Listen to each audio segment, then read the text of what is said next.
Just about to open up the meeting so that we can then vote to go into executive session. Seeing quorum, the chair opens up the Wednesday, February 5th, 2025 session of the Mashpee Planning Board, being held at Mashpee Town Hall, Wacoya Meeting Room, 16 Great Neck Road North, Mashpee, Massachusetts. Our public session will be broadcast live on Channel 18 and Channel 1072. The meeting will be recorded and rebroadcast. Also streamed, this is the public session, also streamed on Town of Mashpee website, www.mashpee.ma.gov/channel-8. There is a Zoom link on our agenda for the public session only. I've called the session to order. I declare, regarding the item of executive session that's on our agenda, I declare as chair that discussing the matter of Southworth Mashpee Properties versus Town of Mashpee Planning Board, Massachusetts Land Court Case Number 24 Miscellaneous 000327 in parens HPS, if discussed in open meeting, may have a detrimental effect on the litigating position of the board. I also declare as chair that discussing the matter, the open meeting law complaint filed against the planning board by Wendy Williams dated January 7th, 2025, that discussing that matter in open session may have a detrimental effect on the board. So now I will entertain a motion and to go into executive session regarding those two items. Second. By roll call vote, Michael? Yes. Mary Wagon, aye. Yes, Dennis? Dale? Aye, yes. Karen? Yes, Okay, Karen Faulkner, and we'll put that in the minutes that she's participating via the Zoom link. Okay, so we are in executive session.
It doesn't look that way. Oh. Executive session, why is that showing up? Because it's still an executive session, I think. They're way too loud. Well, I clicked the thing that's on the agenda. It says, to join the public session by Zoom, hit blah, blah, blah, 9333. Is there a way to turn them down just a little or not? We'll try, yeah. Karen, can you hear us? I do. Ed? Yes, I can hear you. Okay. Ed and Karen, can you hear Mary? Can you hear me? Yeah, I can hear you. Loud and clear. Very good, Claire. Thank you. Okay, so, let's see, Mashpee TV, are we, streaming? Okay, so we're broadcasting. Again, this is the meeting of the Mashpee Planning Board, Wednesday, February 5th. The meeting started at 6:30 and we went into executive session. It's approximately 7:25 now. The meeting is being held at Mashpee Town Hall, Wacoit Meeting Room, 16 Great Neck Road North in Mashpee, being broadcast live on local channels 8 and 1072. The meeting is being recorded and will be rebroadcast. We're also being streamed live at Town of Mashpee website, www.mashpeema.gov/channel-8. There is a Zoom link on our agenda, if you so dare.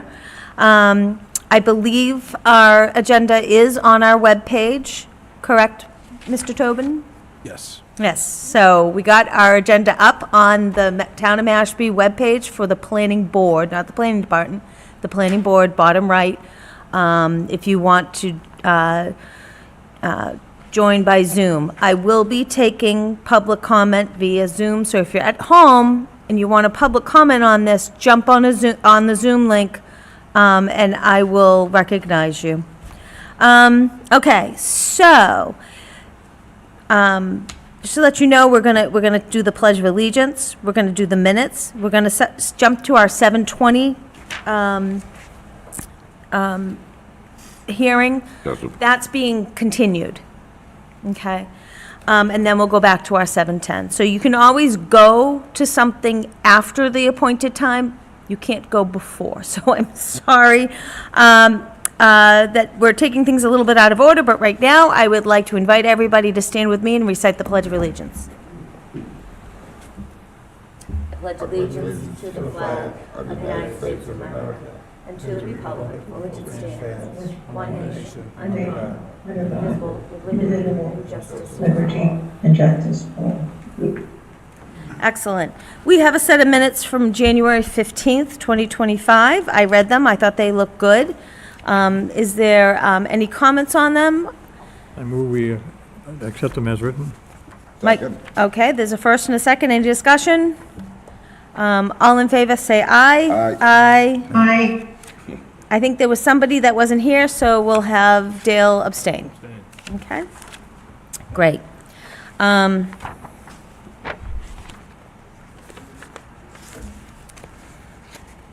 Do we have the public hearing notice for the 7:20? Does anybody have the public hearing notice for the 7:20? Newspaper notice, usually they read that. Looking for it now. Apologies, Madam Chair. I don't think that's in the packet.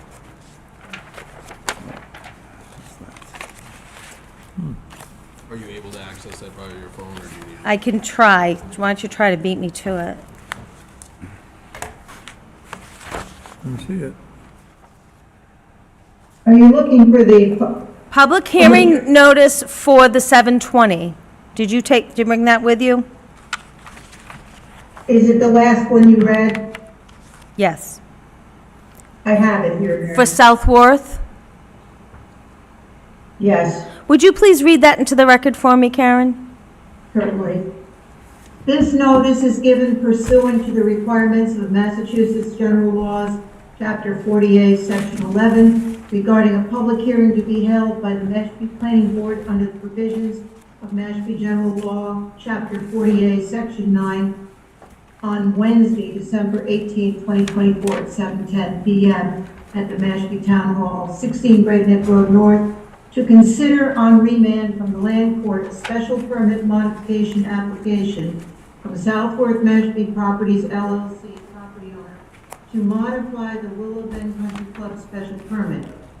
The applicant proposes to construct a 12-unit single-family cottage community immediately contiguous to the Willow Bend Golf Course at 275 Quiniquisette Avenue, map 69, block 32. The existing single-family dwelling is proposed for demolition.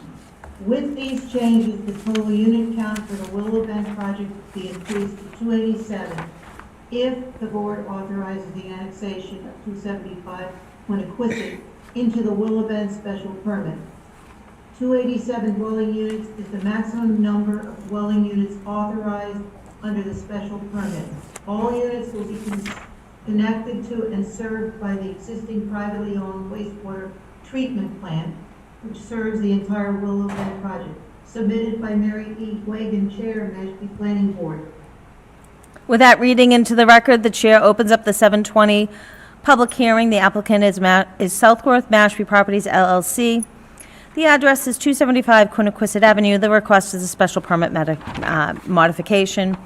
We received a letter dated February 5th, 2025, addressed to the Mashpee Planning Board from Jack McElhaney, who is the attorney for Southworth Mashpee Properties LLC. It says, Mr. Tobin, who is our town planner, Southworth Mashpee's LLC respectfully requests that the public hearing relating to its special permit remand application currently scheduled for tonight be continued to March 5th, 2025, to the March 5th, 2025 meeting. Thank you for your attention regarding this matter. So I'd entertain a motion to continue this public hearing to March 5th, 2025. I think there is nothing on the agenda right now, so we would be safe to schedule it for 7:10 that night. So be. Is there a second? Second. Okay, by roll call vote, because Karen is remoting in. Dale? Aye. Dennis? Aye. Mary Wagon, aye. Aye. Michael's an aye. Karen, are you aye? Aye. Okay, so just in general, when something is continued, we don't take public comment that night. We will take public comment March 5th after I open it up, the meeting again at 7:10. So I apologize for anybody that came out tonight to hear that. We're continuing it to March 5th. Okay. Next item. Seeing that the time has arrived, the chair opens up the 7:10 public hearing. The applicant is William Russell. And William, you can come up. Location is 51 Evergreen Circle. Request is special permit to construct a 35,870 square foot You can sit on the tape. indoor recreational facility with pickleball courts, golf simulators, and a restaurant pursuant to sections 172-24C1 and 174-25B18 of the Mashpee zoning bylaw. So I do need that public hearing notice to read into the record. Does anybody have that? Does Karen have a copy of that as well?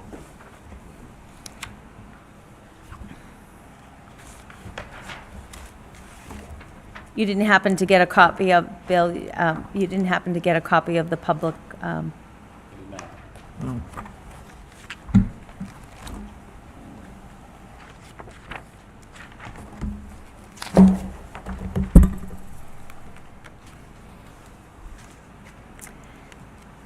Okay, so I'm going to recognize the project proponent. Hello. Hi, good afternoon, good Good evening. good evening. Thank you. So, so let's go through the process. So, this project was sent over to the Cape Cod Commission, I think, months ago. Correct.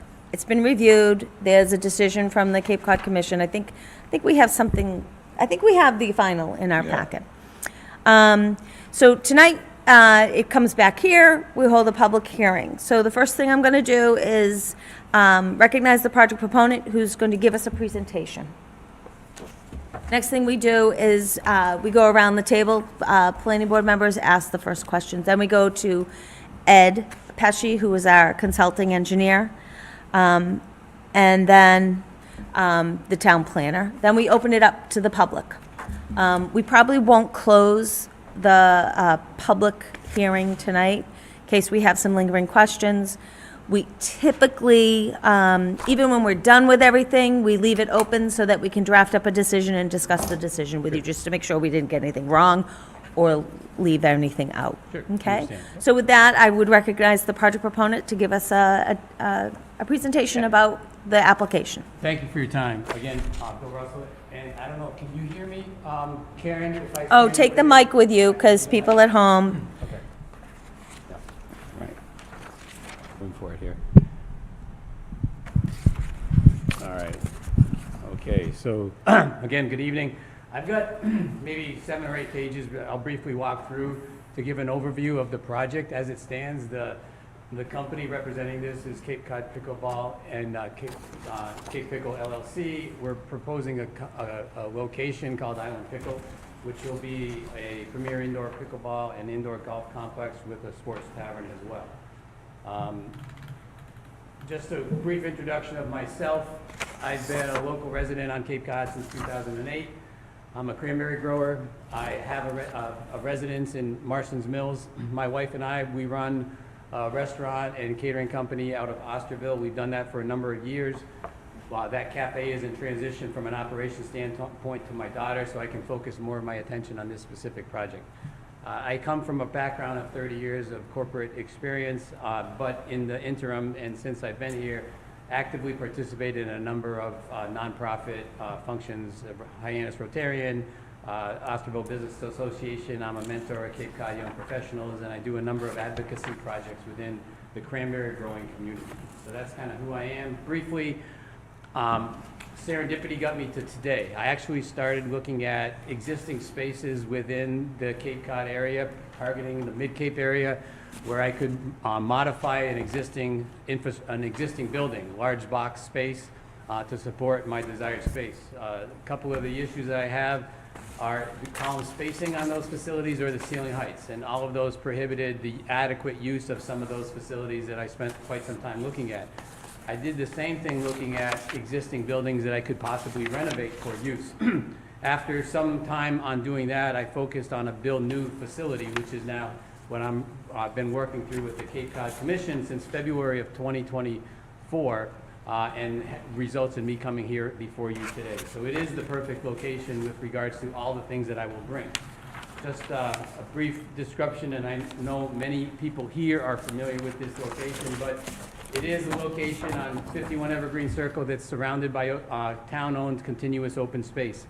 Part of that open space, over 26 acres, was allocated to the town for conservation land when the entire subdevelopment went through the DRI process in 2018 to construct the 10 parcels which are available for industrial development.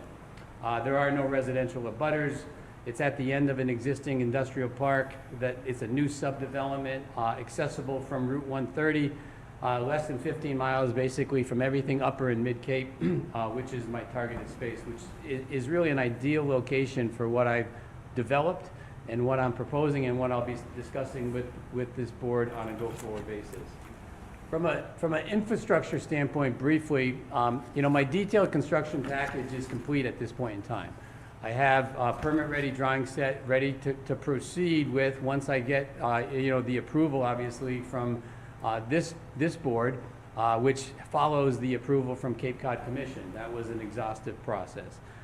There's 10 indoor courts. They're all indoors. Everything you see from a usage standpoint is enclosed. There's room for locker rooms. There's room for a pro shop. There's a sports tavern, and there's golf simulator stations that will be part of that overall structure. It's a large building. It's this, approximately the size of a football field. But what it provides is numerous community and residential benefits. So if you think about the value proposition locally, it has many attributes similar to a town rec or a YMCA facility. I provide recreational play and for a number of age-specific and group capabilities. It's a social and a community event. I have nonprofit partnerships. Myself, I'm actually developing a nonprofit to support the utilization of it. and I will be providing discounted residential programs to Upper Cape towns, not only the town of Mashpee, but abutting towns as well. And similarly, the growing trend is this becoming a high school varsity sport. It already is in 2 states in the country. It's already a high school league in Western Mass, which is a sanctioned league, but it's not yet a varsity sport. So I'll be actively working with local town and neighboring town school systems to provide programs to support the development of the youth as well. I mentioned that, you know, I will actively utilize this space to support some nonprofit endeavors as well. It also provides a meaningful means for many towns to address a butter noise issues that they have with outdoor courts. Not an outright ban, if you will, but many courts already provide town or noise ordinance restrictions on when they can be utilized. And that gets a lot of backlash from advocates of the game of pickleball. Well, I do provide an outlet for those, you know, those hours where restrictions may be in play at some of those locations to provide the use on my facility. As I went through the Cape Cod Commission, this project was endorsed by many people. 3 letters from the town manager of Mashpee to the Cape Cod Commission were sent on my behalf. The Select Board sent a letter on my behalf. The Economic Development Committee from the town of Mashpee sent a letter advocating for this to the Cape Cod Commission, as did the Mashpee Chamber of Commerce.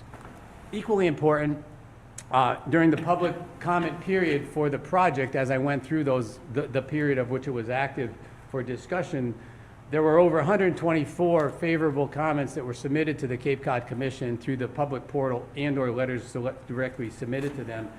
And there were no negative comments that were raised associated with this project. And one of the commissioners actually said at the final hearing that it was the first time, and he's been there a long time, that he ever had a project go through that had overwhelmingly positive endorsement and literally no negative feedback associated with what it could bring.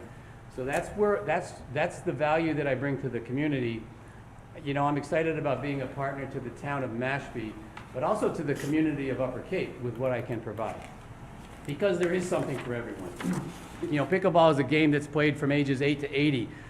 I think about the golf simulators. You know, if you're an active golfer, the thing you hate on a Saturday is going behind a very slow foursome that's running, you know, that's running in front of you. Well, I offer the ability for teaching your kids how to play golf, you know, in a simulator environment. It provides year-round physical fitness. It can be provided 24 days or 20, you know, or 7 days a week, 365 days a year. So you can do it early in the morning or late at night, and it's contemplated in what I offer. What I do offer is a very cool indoor facility that has golf simulator stations. It has a tavern, which will have food and drink, full restaurant. I come from the restaurant industry. And it will have indoor pickleball, which will be noise abated so that when you can be in the social areas of the facility, you don't have to listen to the noise that's coming in the pickleball areas. So it'll be mitigated within the facility as well as certainly from the surrounding neighborhood. From a site plan perspective, you know, I went through a site plan review with the town of Mashpee December 3rd, and it was endorsed with the details, many of the same details that were provided to the planning board. A design review was also reviewed and approved in that both of those are non-regulatory hearings, but they're well represented by members of all boards, including a member from the planning board. I have a permit-ready drawing package. The perk tests were completed. The Board of Health variances to support the requirements specifically around the use of this facility have been approved. Cape Cod Commission DRI process is approved, and that's where we are today. From an overall building standpoint, you know, it's 280 feet long, it's 175 feet in length, it's a steel metal building. I provided the specifications for those. I actually have some samples of what those outdoor facilities look like, but that's generally the structure, which is accessible from the front. And then my last introductory page, obviously you've talked about it, January 2nd was the final commission approval. 9 hours of hearings. This went through both, you know, not only staff discussions, but subcommittee review and then full commission review that led me to you all this evening. So that's an introduction of the project.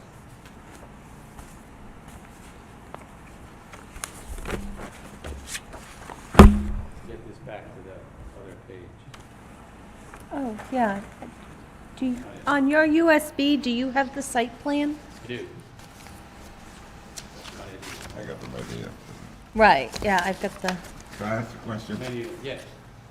On this building front and side elevation, what are those barrels? I don't know what they are. Easier just They're to- like, they look like barrels.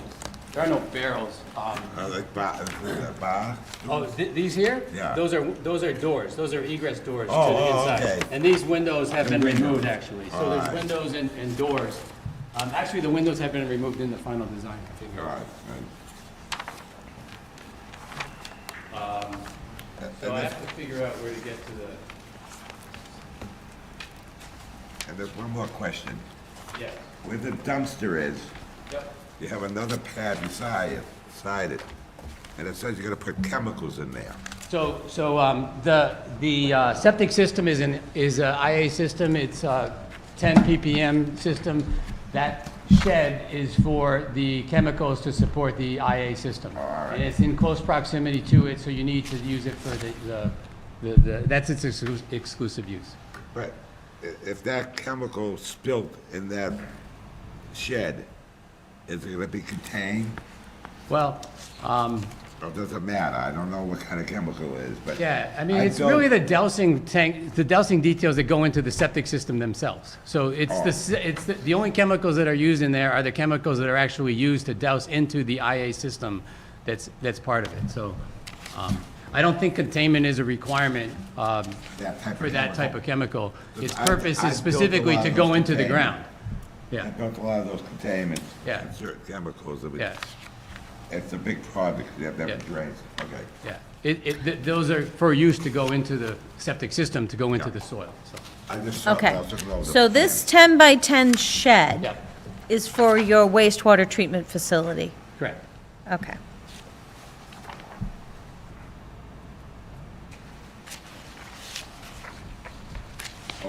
And that's right next to the dumpster. Another thing, pulling into the place, you have, the entrance looks like everybody could use, but onto the right of it, it's a fire entrance? So What's gonna stop people from going into that, though? That's what I don't understand. yeah, so it's a fire egress. So there was a roundabout. So when I met with the fire department in the spring, there was a lot of discussions with the chief and the fire prevention lieutenant around what they wanted for fire access and vehicle access. And the solution recommended and implemented was all the fire equipment at the front of the building. So the primary fire pump, which I have a fire pump in there, the BDA, the electrical room, the alarm room, that's all in the front of the building, that's accessible from a fire truck, which would go in the main entrance and pull right to it. He would only leave through that secondary egress to the right. So its sole purpose, and it will be gated, and it's only for Oh, exit okay. purposes. As long as it's gonna be gated, That's that's right, what I was yeah. concerned. It will not be used for the access for the main facility. It's really there singularly for emergency vehicle egress. Now, are you gonna have, Oh, wait, I'm not done with that, all right. So it's pavers, Yeah, yes. right? Grass With grass, so it's got those, right, okay. Yep.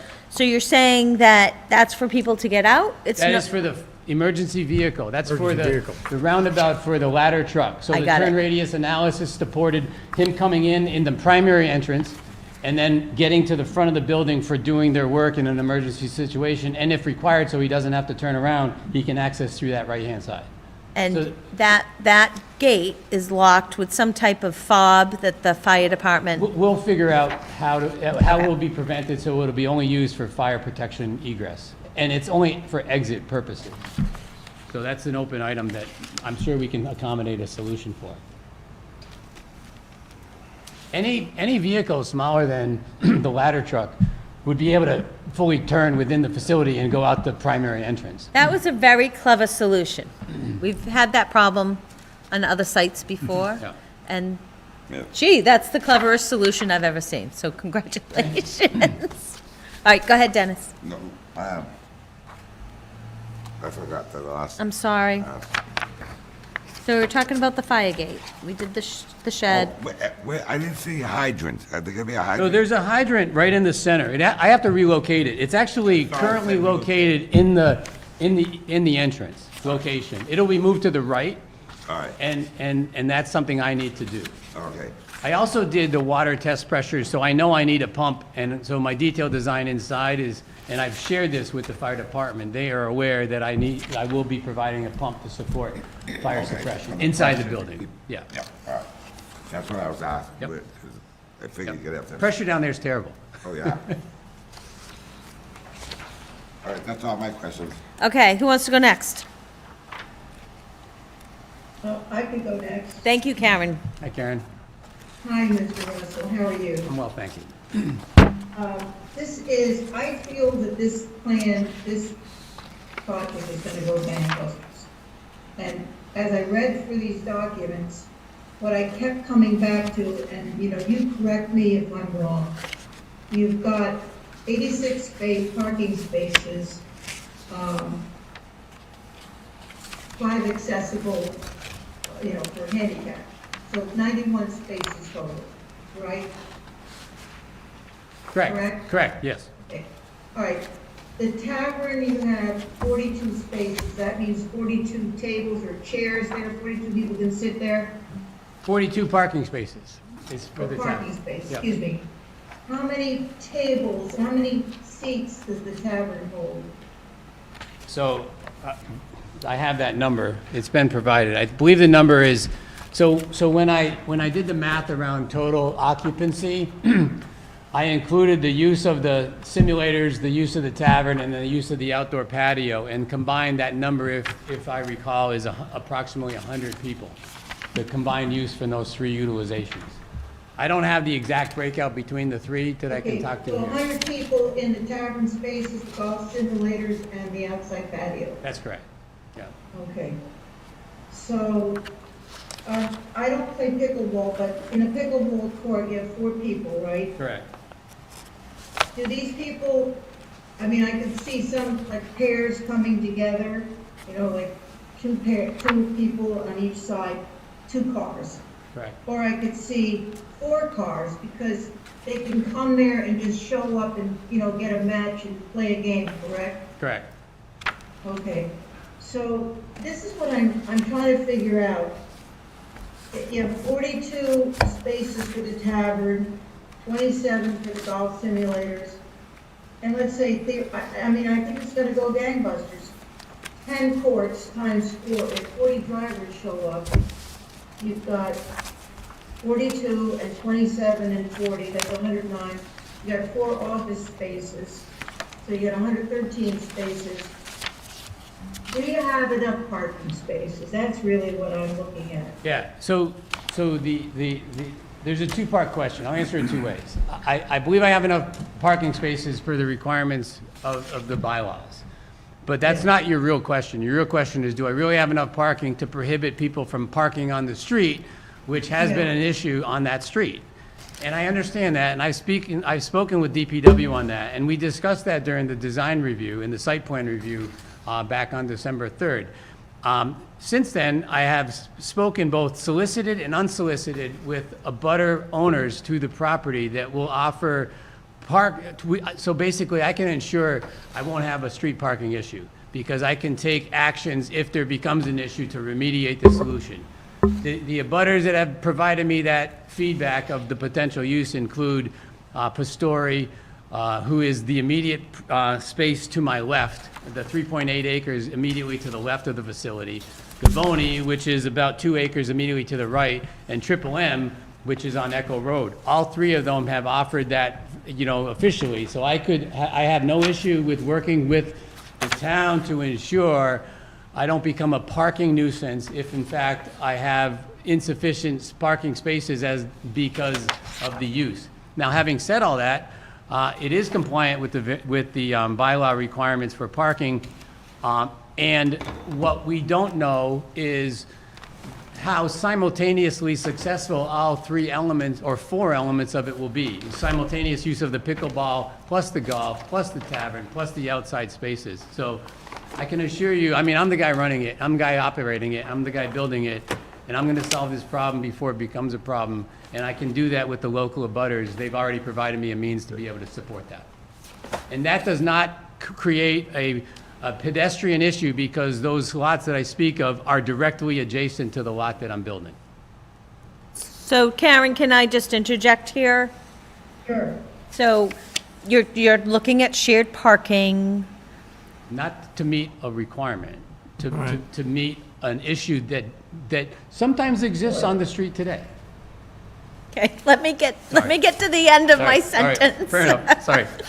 Okay, so this is shared parking, right? So for me to accept that as an answer to Karen's comment, I would like to see something in writing. Sure.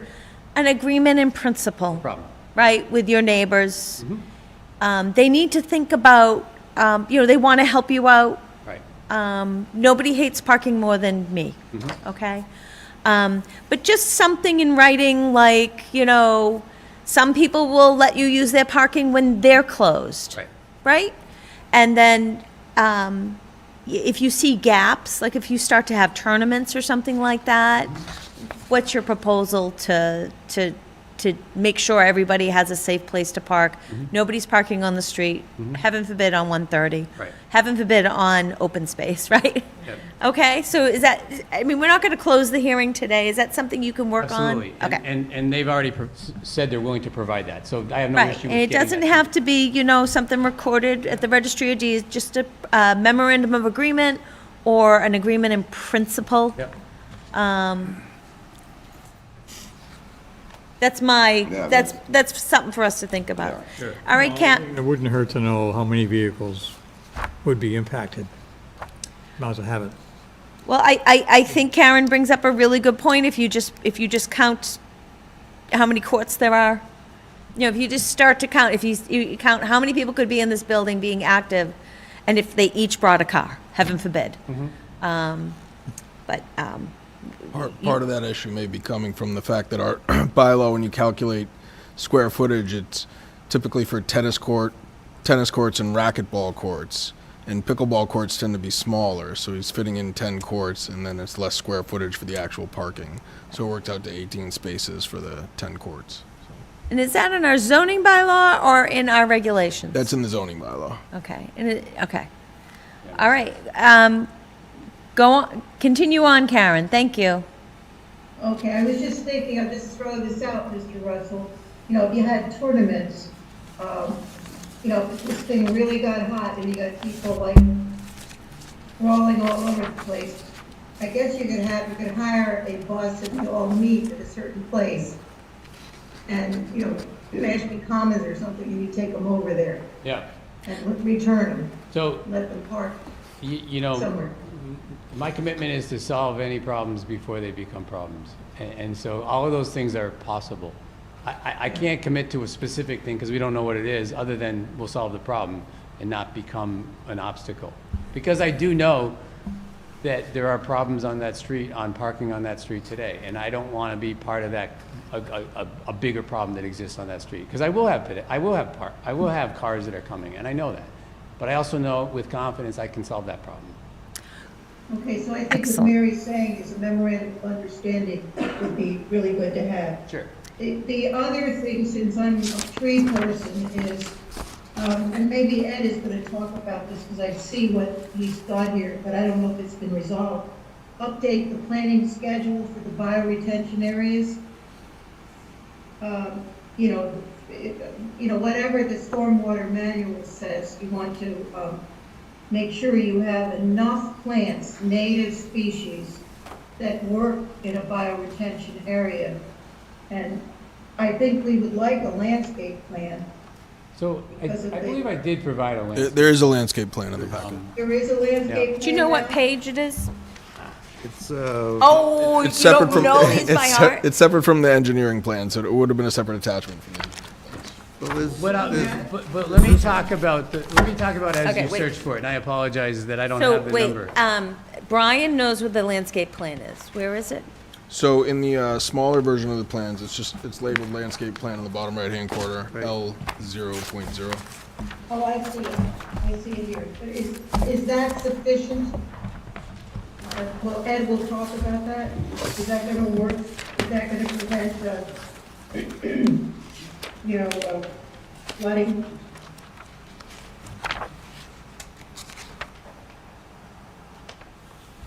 So, Madam Chair, I can try to answer that question real quick. Go right ahead.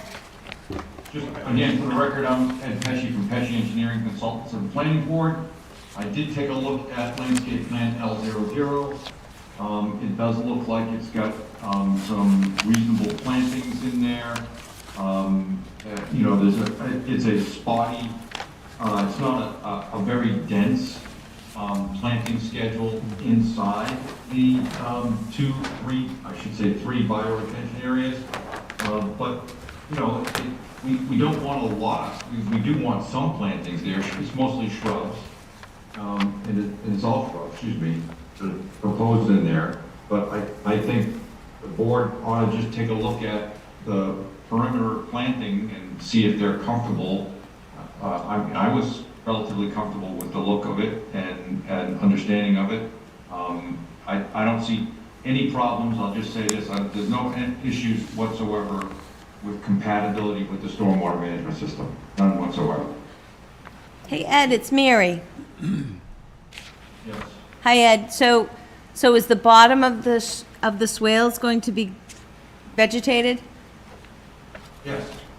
I'm trying to find a detail sheet to show you that, but. Okay, good. If I may just add a comment relative to one of the actions from the Cape Cod Commission that's relative to the landscape plan. So there was some conversations and confusion, candidly, in that 100% of the plants that are on the legend and detailed on this plan that you're looking at came from Association to Preserve Cape Cod's native species planting list. And Clipper Landscaping, who is a Mashpee company, did this landscape plan for me. One of the commissioners objected to some of the specific plants. And so what I said was, once I get clarity around what the specific issued plants are and whether they're not native species, even though they are on the Association to Preserve Cape Cod's native species list, I'll solve that problem. So I reserve the right to modify this only to address this unknown question around native species plantings. But I am, as a cranberry grower, I'm passionate about pollinator-friendly stuff. I understand the necessity of bees and native pollination. I'm very keen with, based upon interactions I've had with APCC. And so this plan will have some revisions, but it will not deter from its primary intent, and nor will it restrict the benefits of the bioretention fields that are proposed. Does that make sense, Mary, Ms. Chairman? I think that makes sense to me. I see from, Karen, I hope you can hear me. I see from the Cape Cod Commission decision, they are asking for an updated plan. You'll see that as a condition for ours, that no problem. it's submitted to us for our review as well. I know that either Ed or Brian, our town planner, are going to talk about the in-lot trees, making sure that that requirement is met. I know that parking lots are, I know that you have solar in your future. I know that sometimes parking lots are used It will not be. for carports. It will not be. Or the top of the building. And maybe someday the carports will look better and be more attractive. But what I'm just kind of planting the seed, the acorn. We do have a tree program here in town, and if we find that there's a deficiency in the number of trees, we might want to talk to DPW about their need for trees. That's Do you fair know what I'm enough. saying? Yeah, Your parking lot is tight. I don't want to make it tighter. But there is a tree fund that we have, and it's not, we can't require mitigation, but you can offer it. I get it. You know what I mean? Sure. It's just something to think about. Sure. Okay, Karen, go ahead. What else? Okay, I was just, let's see.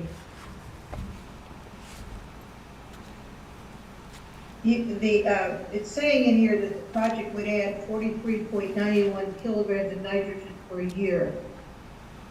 And that is to Papaneset and to Point Bay both, correct? Correct.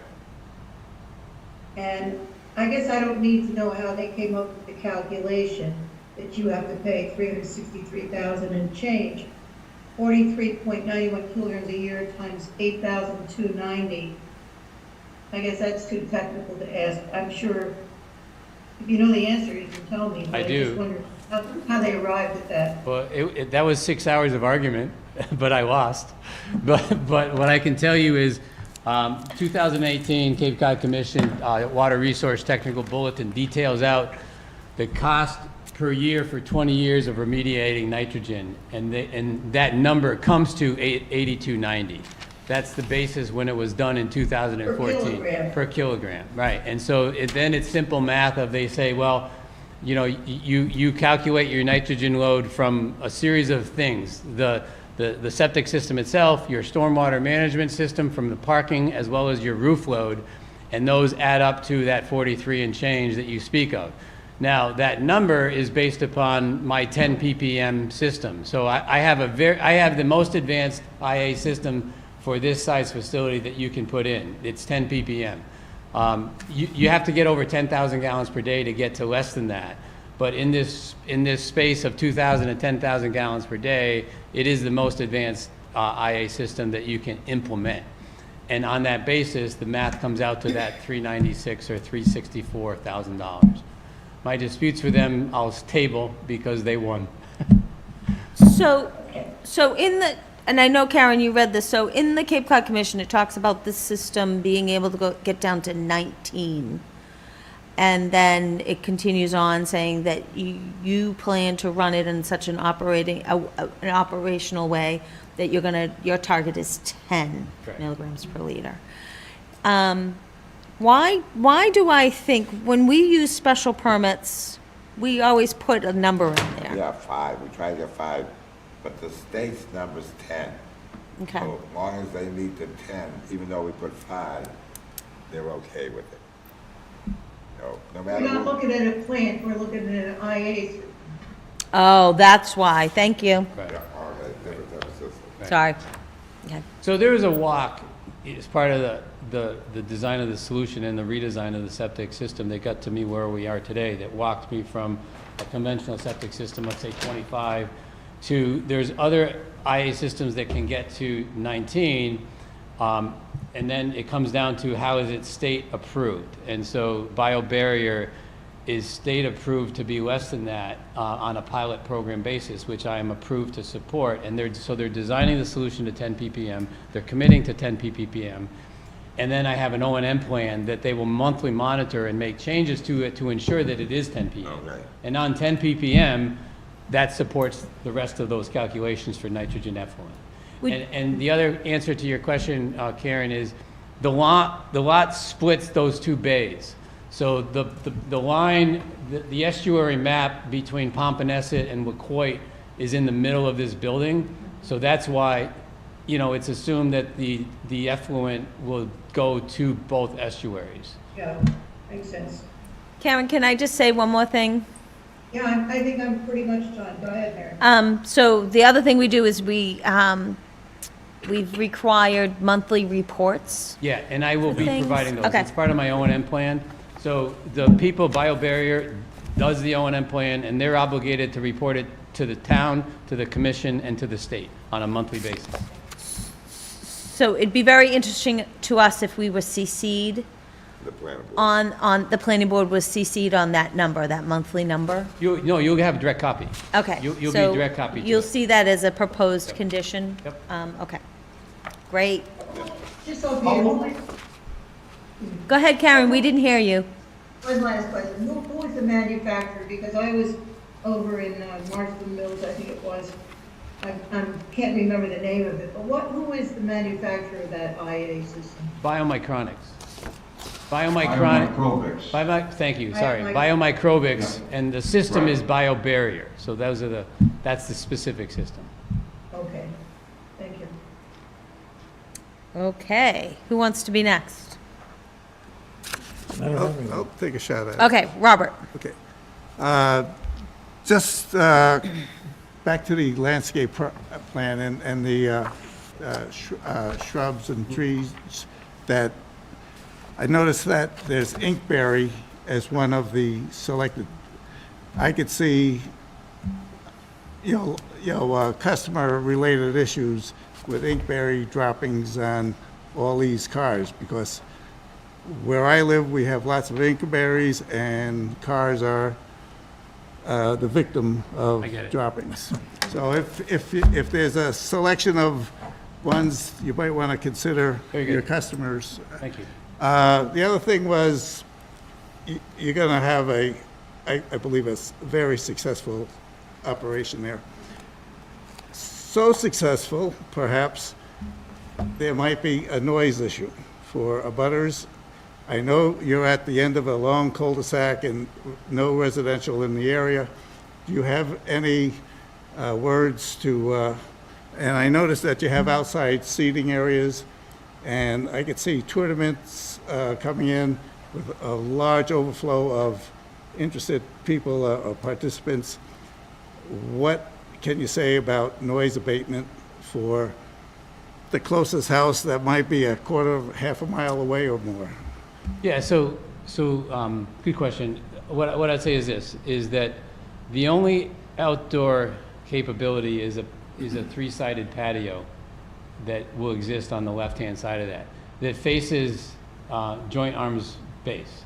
That's the only abutter that, there are no, on that road, if you get to, was it Acushnet? Acushnet has. Shumet. Shumet, thank you.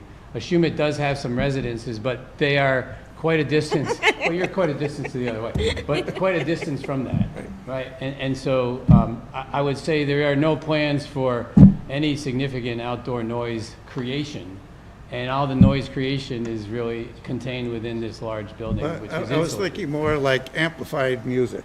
Yeah, well, I don't have, I mean, there will be speakers out there, right? But it won't be amplified, right? I mean, there'll be some capability out there. I think, be I think, attentive I to- think you have to get that, you have to get a license from the select board For for entertainment. amplified music. Yeah. Yeah, I mean, I will pursue those things, and those will become things that I will navigate through a solution for.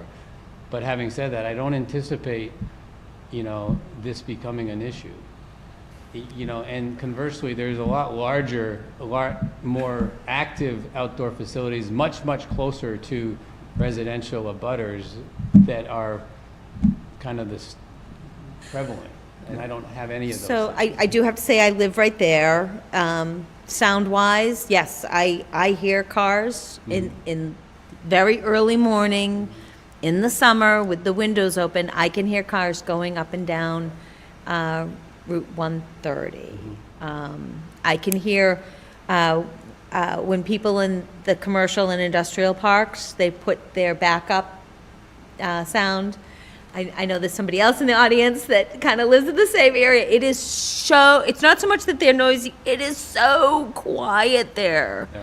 So, right, let's think about amplified music. What happens is when you start to have it early morning or late at night when everything else is quiet, there's no like background noise to kind of, Yep. you can start to hear it. So thank you for bringing that up. I noticed that your operation hours are 7 a.m. to 10. There are noise requirements, There's a noise bylaw in town. bylaw that, so it's 7 o'clock, so you just want to be cautious Sure. of that as well. Yeah, and so the intent on the 7 is really, the whole place isn't gonna blow up at 7 AM. It's really, to get those people who wanna play pickleball before they go to work. Now they have an outlet to do so, right? So but I understand your point, and your point is well taken. Right, so there used to be a gym on 130. I don't know if you know, Women's Workout, I think they opened up at 5. I was there sometimes at 5. But it was always just like the clerk to open it up and check people in. They weren't doing outside stuff. So, anything Are else? to rent it to, like, for birthday parties for kids? So probably.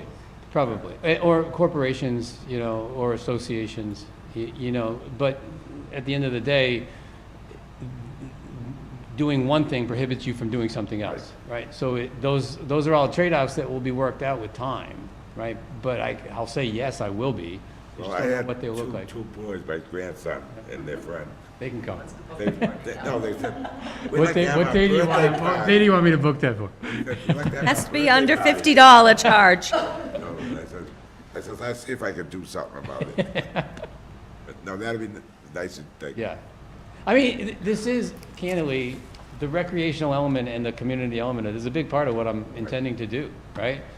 I mean, my daughter, when she took over our cafe, just to give you some context of that, you know, she was a special needs educator. She's hiring learning disabled people to work at the cafe now, which is why it's renamed Rise and Shine. So I'm very attuned to trying to do some of these things. So, Good.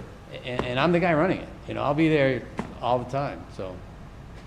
And thank you for letting us know it's going to be a tavern up front. Some people are a little shy to let us know. It's important for us to know. Sure. Rob, do you have anything else? Nope. Okay. All right. I don't really have any questions. I think a lot of all of my questions are addressed in the proposal. So it's very well put together. I think this project will be a great addition to the town. So I appreciate that. I also appreciate the inclusion of an IA wastewater treatment system. I mean, that's forward thinking. And as far as the water quality, I think everything's addressed. You know, you had to be consistent with the Cape Cod Commission's regional policy plan. All the water resource objectives are planning to be met.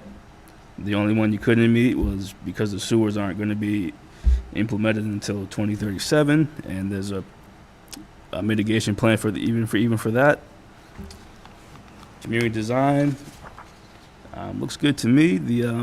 You have the native plants in the plan. I like that you're planning to reduce the need for nitrogen-based fertilizer. Well done. Thank you. Thank you. Okay, so a lot of things that I had written down has been mentioned. I think we're going to do a little, we haven't gotten to our consulting, our board engineer. So I have that question about in-lot trees and the landscaping.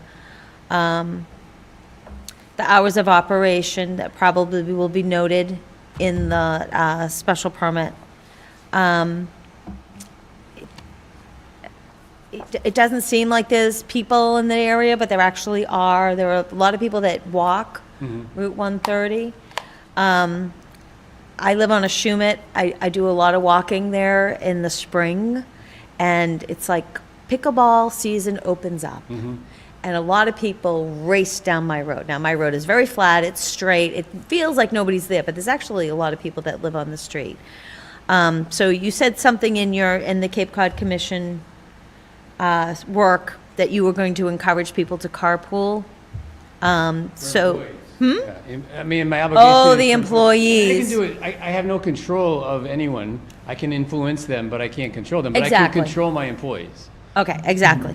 So, just to let you know that, once in a while, I drop an email to the Pickleball Association that, uses the pickleball courts on Ashumet Road and the Department of Recreation, just to remind people, hey, don't speed. Right.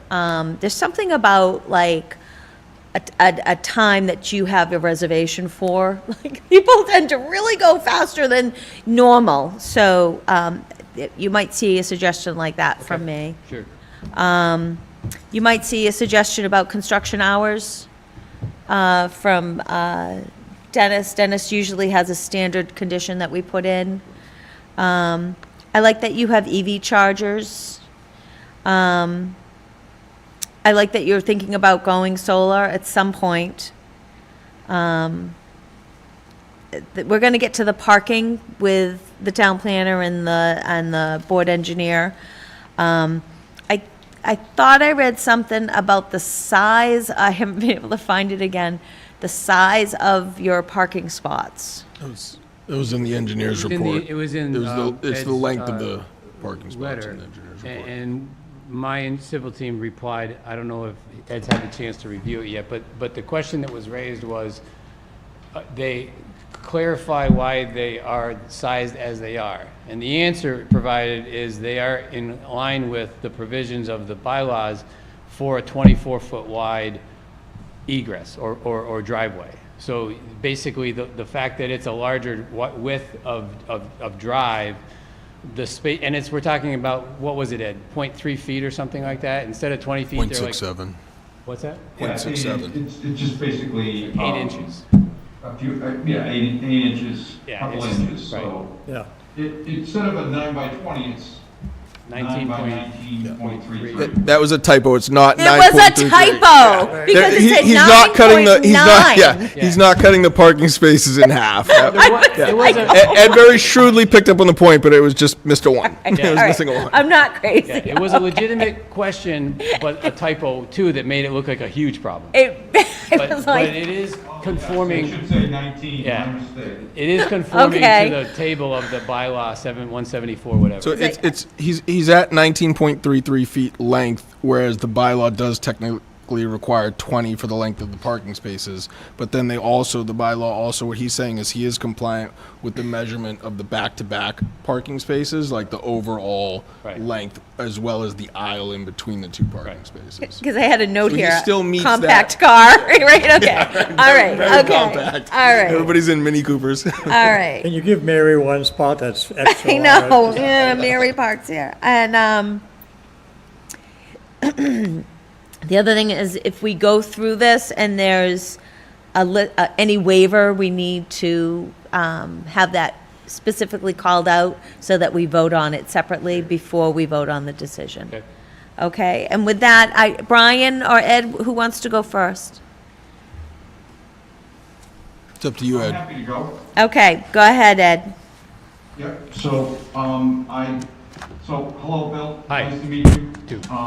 And you have done a thorough, I think, presentation tonight, and it's pretty obvious from your ability to speak and answer questions that you've been through a lot on this project, and that you certainly have a very good tight handle on both the overview and also the technical background on things. Again, for the record, I'm Ed Pesci Engineering. We did take a look at the plans and documents that were submitted. The traffic impact study was reviewed. I'll just make the point that was reviewed by our traffic consultant, Chappelle Engineering. They reviewed all the different components of the traffic study in the Cape Cod Commission decision that listed a number of traffic improvements, which I think the town should certainly accept and approve as well. There were no, in a nutshell, there were no issues at all with the analysis that was performed or the safety improvements that were proposed and the other mitigation that the Island Pickle project is going to provide. So that's putting that aside. I did provide a letter, albeit it was at the end of business or during business yesterday. So not a lot of time. So I appreciate your team, Bill, trying to prepare responses today and just getting this something. So I did have a chance to go through all of that. Let me just quickly review. I did take a look at the VHB responses. I've got a couple of follow-ups with that, very minor, and I'll go through those in a second.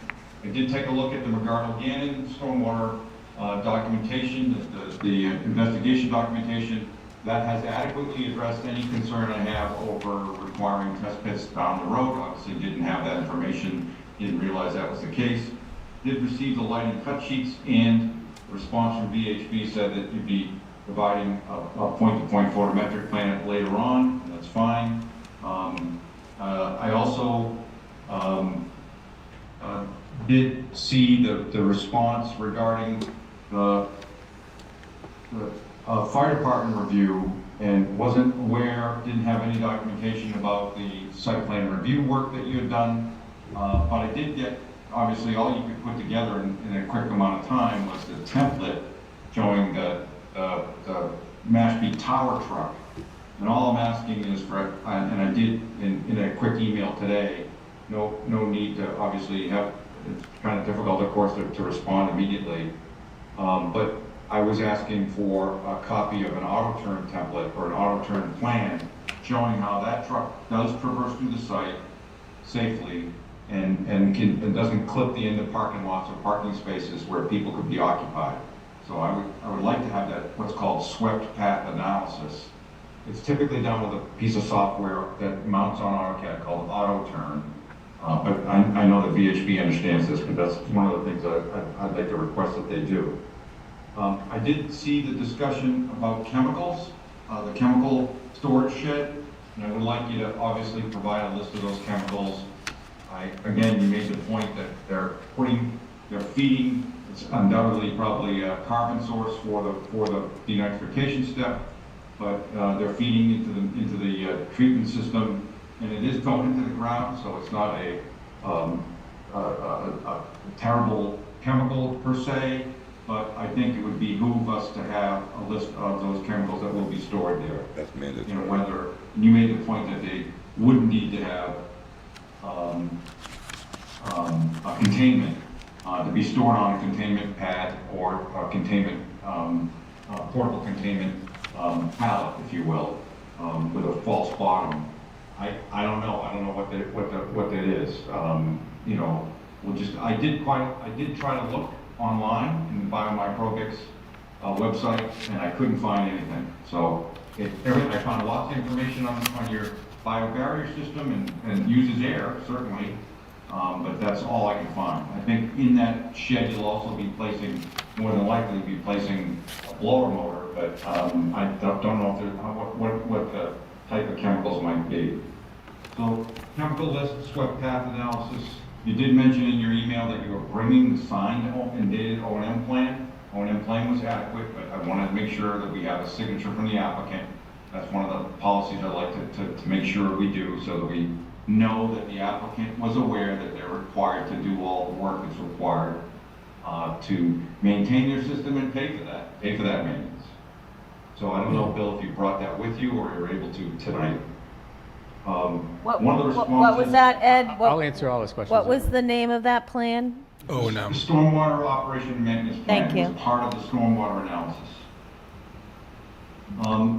One of the VHB responses to my comment regarding specifying the gravel-based material sieve, the response was that that's going to be designated and provided to the contractor as part of the earthwork specification in the construction package. So I would just like to get that earthwork specification also provided to the board, just to take a look at that and have it as part of the record.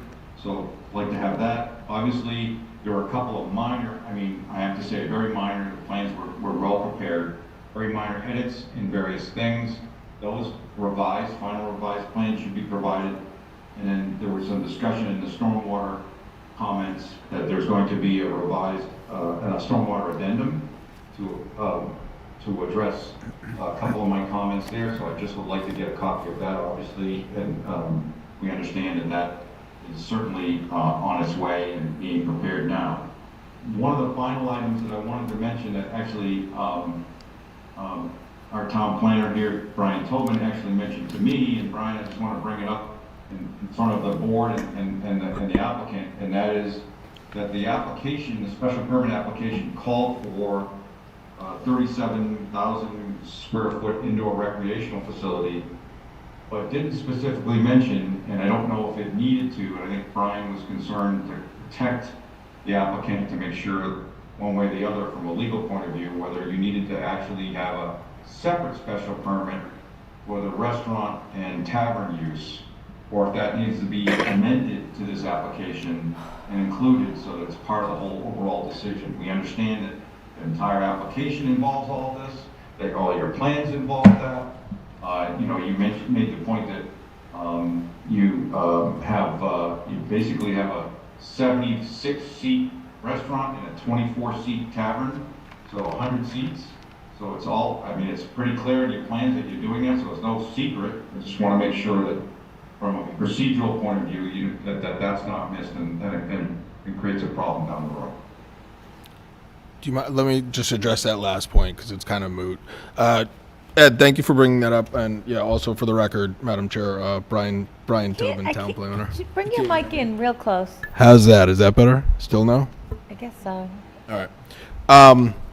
Regarding the restaurant, we looked at it, and it looked like there were somewhat competing provisions of the bylaw between the overlay district and I-1, which is the underlying zoning.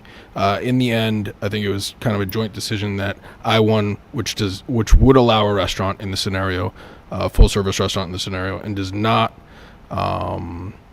require a special permit to do so, it's as of right, would win the day. So we think procedurally he's okay where he's at right now. Okay. So may I answer some of the questions just for confirmation? Yes. So, thank you, Ed, and I did, as you pointed out, say that I'll provide the stormwater addendum, the photogenics analysis for the lighting. Those are in process. They will certainly be done within the next, 7 calendar days.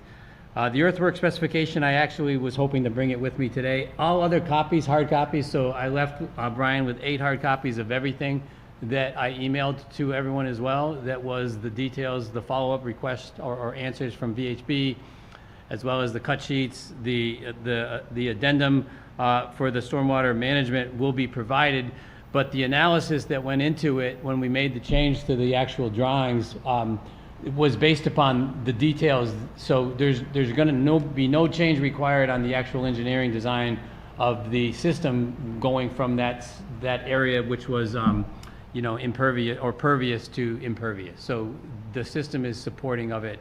It's merely a documentation of it to make an addendum to the stormwater report, which will also come.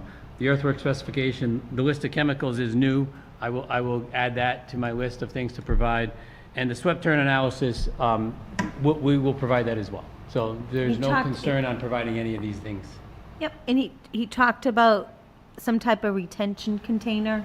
Oh, in that was when shed. we was talking about the chemicals. That's If what I they asked. require some sort of containment, I need to provide you what that's gonna be.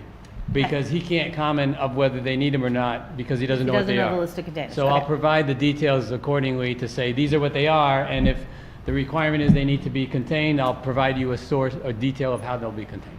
Okay. So, Ed, while I have you, engaged on Zoom, I just wanted to ask a couple of things.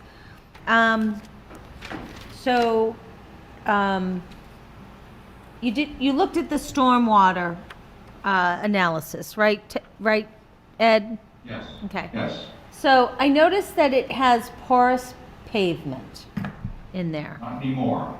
That's the point he's making. It was including porous pavement in a lot of the area. Is only one location that's porous pavement, and that is the grass paved area on the right side, on the okay. east side, the emergency access for the fire department.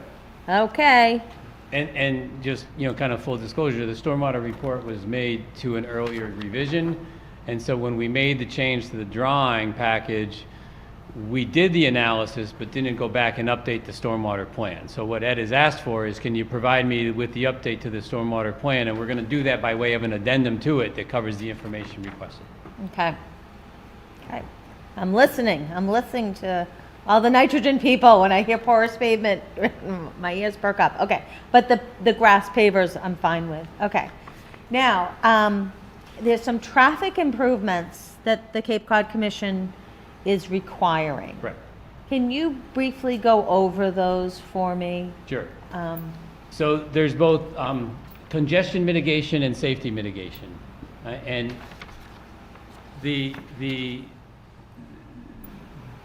there's actually the ability to resequence the timing of traffic lights addresses both safety and congestion. So it satisfies mitigation for both those areas for 3 specific intersections. So they did an analysis on, I believe it was 6 intersections, plus 2 facilities, plus a 24-hour surveillance of this road, as well as some details on Echo Road as well, to get the flow going to Triple M, as well as the flow exists on this road, as well as the main artery, which is 130.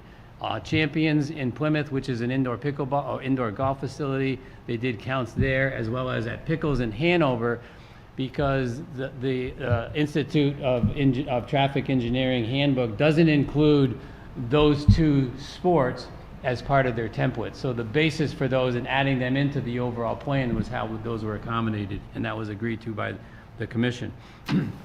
Any intersection that has so many or greater than so many events over the last 3 years requires some form of mitigation. The mitigation that's proposed is the timing of 3 lights, as well as some signage, as well as some limb cutting on one of the specific intersections.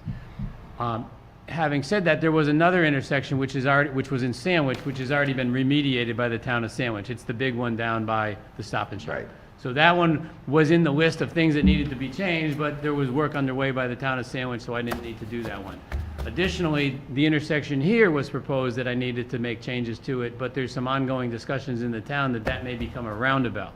So the DPW has at their discretion to tell me as we go through the permitting process, are they gonna do that roundabout in a sufficient time that I do not need to sequence the light here, or because of the roundabout, or if that's gonna be delayed, then I will need to provide the timing change on the lights that exist here.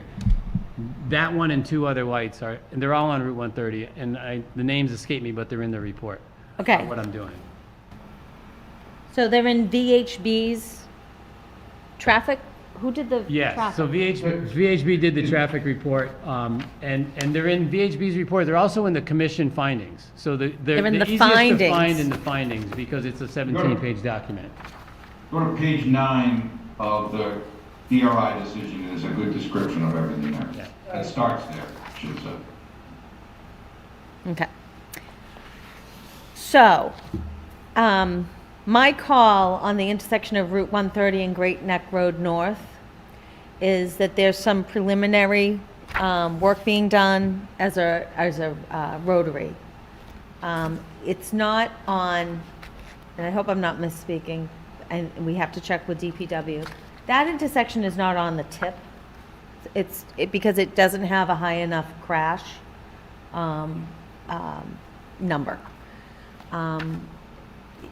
When your intersection is on that state list, right, you eventually get to the top and you have to come up with, I think, at least 25%, and the state kicks in. The last public hearing I heard about that rotary was that it's never going to get to the top, so the town would have to pay for the whole thing. And what's in front of it, basically on the state list, is the rehabilitation of the Mashpee Rotary. Okay. Which, right, Karen, right? And that would have a huge benefit for lots of people. So my call is that that intersection of Route 28 and Great Neck Road North is improved. Because if I can't get a timeline for when the town is going to do it with town money, then it's not going to get done. We can figure that out as some type of agreement in principle. Yep, You know what I I mean? understand.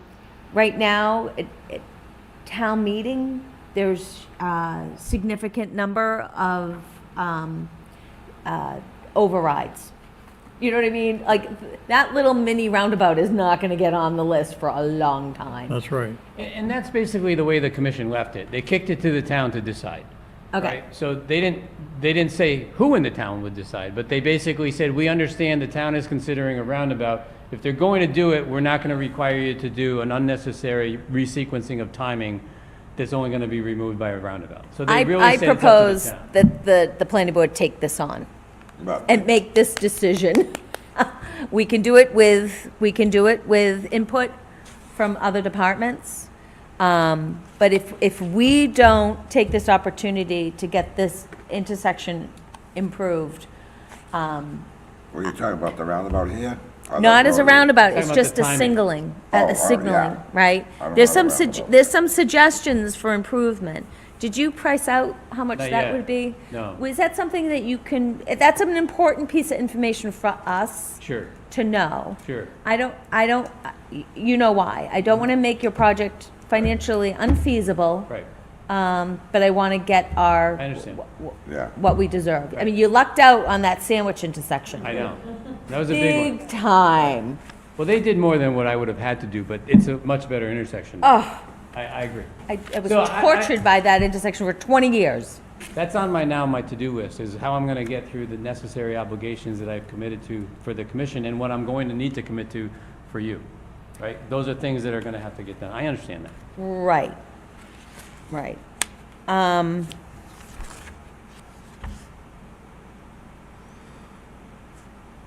Okay. Okay, the other thing is, there were two recent, relatively recent special permits issued by this board with, those photogenic plans. And then photometric, sorry. You're photogenic. The other one- I knew there was a Mary's the connection. most photogenic, right? Thank you. I But, think I said it wrong. I said it wrong. so charming. Okay, so then what happens is they get the building permit, they get all this signed off, and then they go in and they install, lights on, just lights everywhere, which blows the photometric plan. So it's something we have to discuss on how to control that, because it's too late for us to do that, and it would mean an enforcement letter from the building commissioner. After these startup companies have just spent a significant amount of money outdoor patio lights. So if there's any type of patio light that you're thinking of, do you know what I mean? Ask us now. Right. Well, the patio will have lights, right? But the question is, the question that I'm taking away, or the thing I need to do, is include that lighting in the photometric analysis. Ask us now. I mean, my intent is not to have a lot of lights. I don't need them.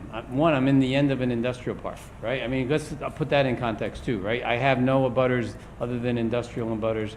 Having said that, I respect what you're saying. And so when I need to provide an external lighting summary, it should include and comprehend the light that's gonna be on the front sign, as well as the lights that are gonna be in the patio, as well as the lights on the entrance. And I need to make sure my lighting engineers do that work. So there's some local businesses, they have lights that they weren't permitted to have, you know what I'm talking I do about, know what those you're talking bulbs. about, yeah. And I don't want you to think just because there's two businesses right on 130 that have them. Right. They haven't come back to us for anything. I will be bringing it up if they come for a special permit modification. Right. But they tend to leave them on all night. And that messes up nature. It Yep, messes I up our pollinators. It has a huge impact on our pollinators. Yep. So, for example, if you have outdoor patio, you're a business, you're gonna want them out, you're gonna want those lights on Saturday night till closing hours. But maybe you don't have to have them out every night. I understand. Do you know what I'm saying? Yes. Okay. And I had a question about your floor plans. And, okay, your building is a square and a rectangle, right? Yes. So we have floor plans that are like a square. Is that rectangle piece the outdoor patio? It's both. So, may I walk over there and just point to it? Yes, I'm so confused So- about the floor plans. Okay, so okay. Let me go to an easier way to look at it. So I'm gonna go between C401 and A1-2. Okay, so this is, excuse me, not A1-2, apologize.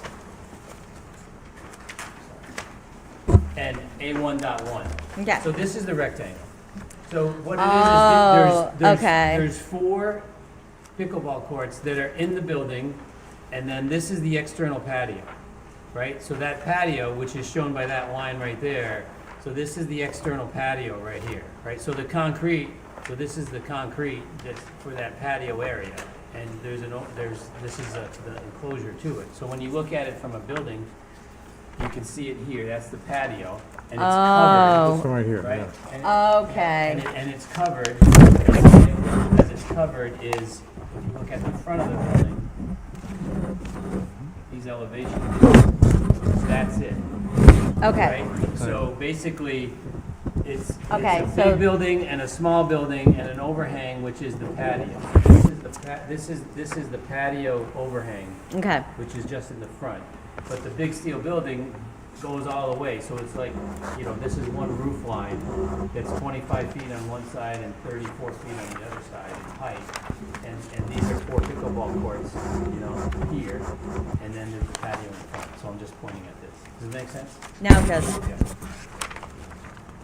And that patio will have some form of a rope line or fence line or bush line to make it inaccessible, but from a fire standpoint, egressable, if that's a word. And I just don't have that detailed design yet, but it will be designed. So how many pickleball courts do you have? 10 total, 10. yeah. So there's Okay. a 6-pack and a 4-pack. Okay. The 6-pack are within the, we'll have you'll visually be able to see them from within the tavern through a sound mitigated wall that will be glassed. And then those 4 courts will be somewhat separate from everything. Okay. You know, that you'll access them by way of the patio. So on A10, the bottom key, it's like the square part is shaded in. So that's the That's floor right. plan. Yep. Okay. And then the next Yep, that's page. exactly right. The rectangular piece is shaded in, so that's the floor plan It's for just that. too long to put it on one Yep. sheet and have it make sense. Okay. Ed, do you have anything else for us?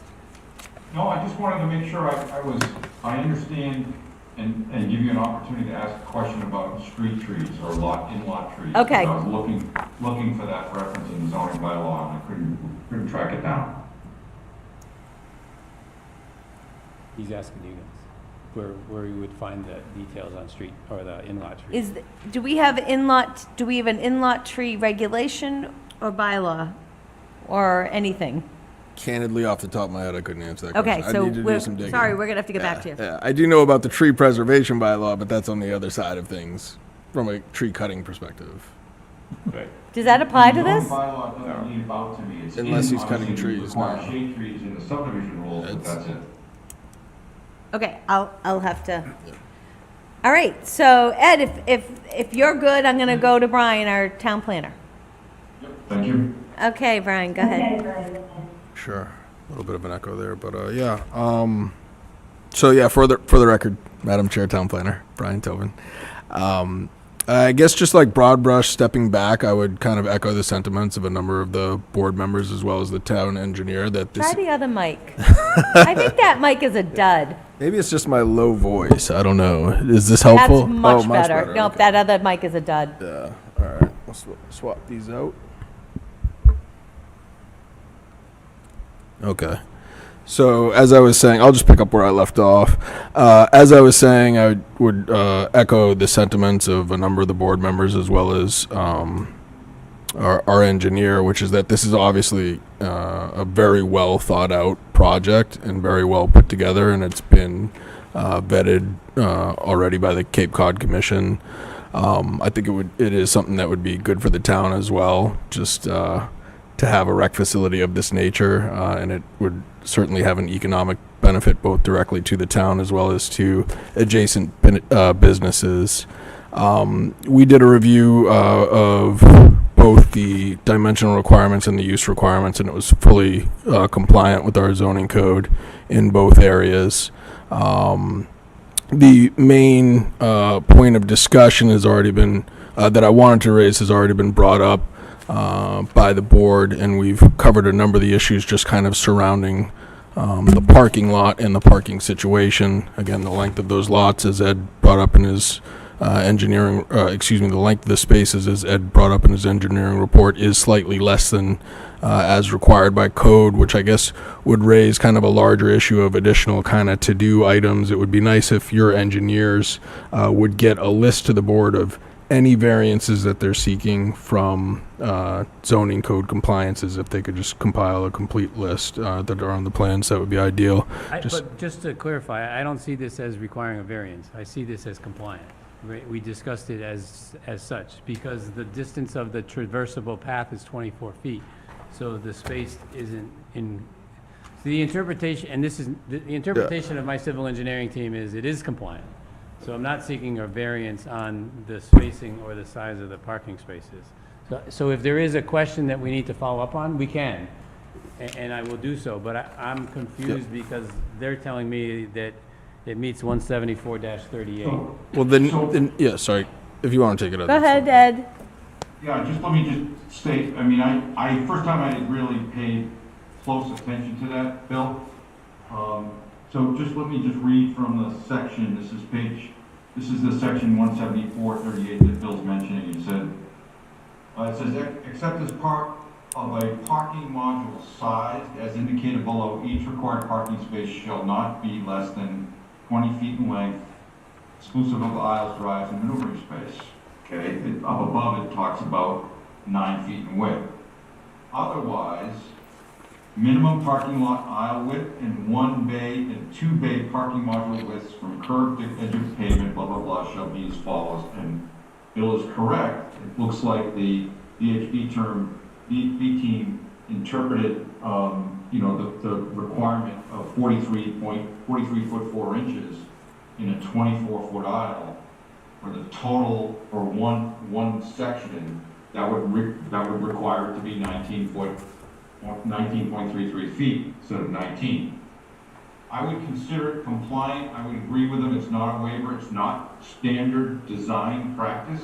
It's usually 20, 24, and 20. So that if you have double loaded parking, the 24-foot aisle. It's probably more important that it be a 24-foot aisle, two-way driving aisle. It's not critical that it's not full 20 feet. Many communities use 9 by 19 parking spaces just fine. I don't consider that to be an issue. So I would agree, from a technical point of view, it is not a waiver. And I think his team's adequately addressed it. Now, if the board would like to have 20-foot parking spaces, deeper parking spaces, you can ask for that, but just wanted to make that clarification. Okay, yeah, I don't want to get into the weeds of like what is a waiver or what isn't a waiver for this purposes. I was just pointing that as an example to highlight the request for a list of all waivers, which is not in the packet, and which what we do so want. I will do that. I So, apologize, yeah. but All right, I wasn't going to include that one, that's all. No, that's fine. I just want the list. Okay, I got it. What's the Yeah. So staying in the parking bucket though, and again that was just a side point. I didn't want for us to go down a tangent here. But staying in the parking bucket, a couple of things that just weren't discussed regarding parking by the board yet that just are important for the board to note, especially in the next hearing or as we get closer to a vote, is that under our regulations, the parking lot itself does technically either have to be in the side or in the back. These are designed to be in the front. That is something, though, that the board can take a vote on to waive. That's in our regulations. That's in the special permit regulations, yes. Okay. Yep. The board can take a vote on that to waive that. But they have to have a finding that it's for aesthetic purposes, which I think would be appropriate here, given the shape of the lot as well as the size of the building. You don't have a copy of the special permit regulations with you, do you? I do, yes. Okay. Can you look at? He's referring to section 174-37, which requires parking. No, that would be the zoning bylaws, Ed. That would be I'm the zoning looking for the bylaws, Ed. regulations. It's in the regulations. Yeah, it's in the regulations. Can I borrow that Yep. copy? Very good. So it's section. Sorry, actually, let me pass you the copy and then I'll give you the Sorry. citation so you can look it up. Arden, did you want to comment on this? It's Okay. in. I know it's getting late. It's in. I think you'll find it on page 23 in that packet. So it's, It's section 10B and 10B. specifically 10B subsection 2. she doesn't want to talk. So that would be in Roman numerals though, so it's IXB.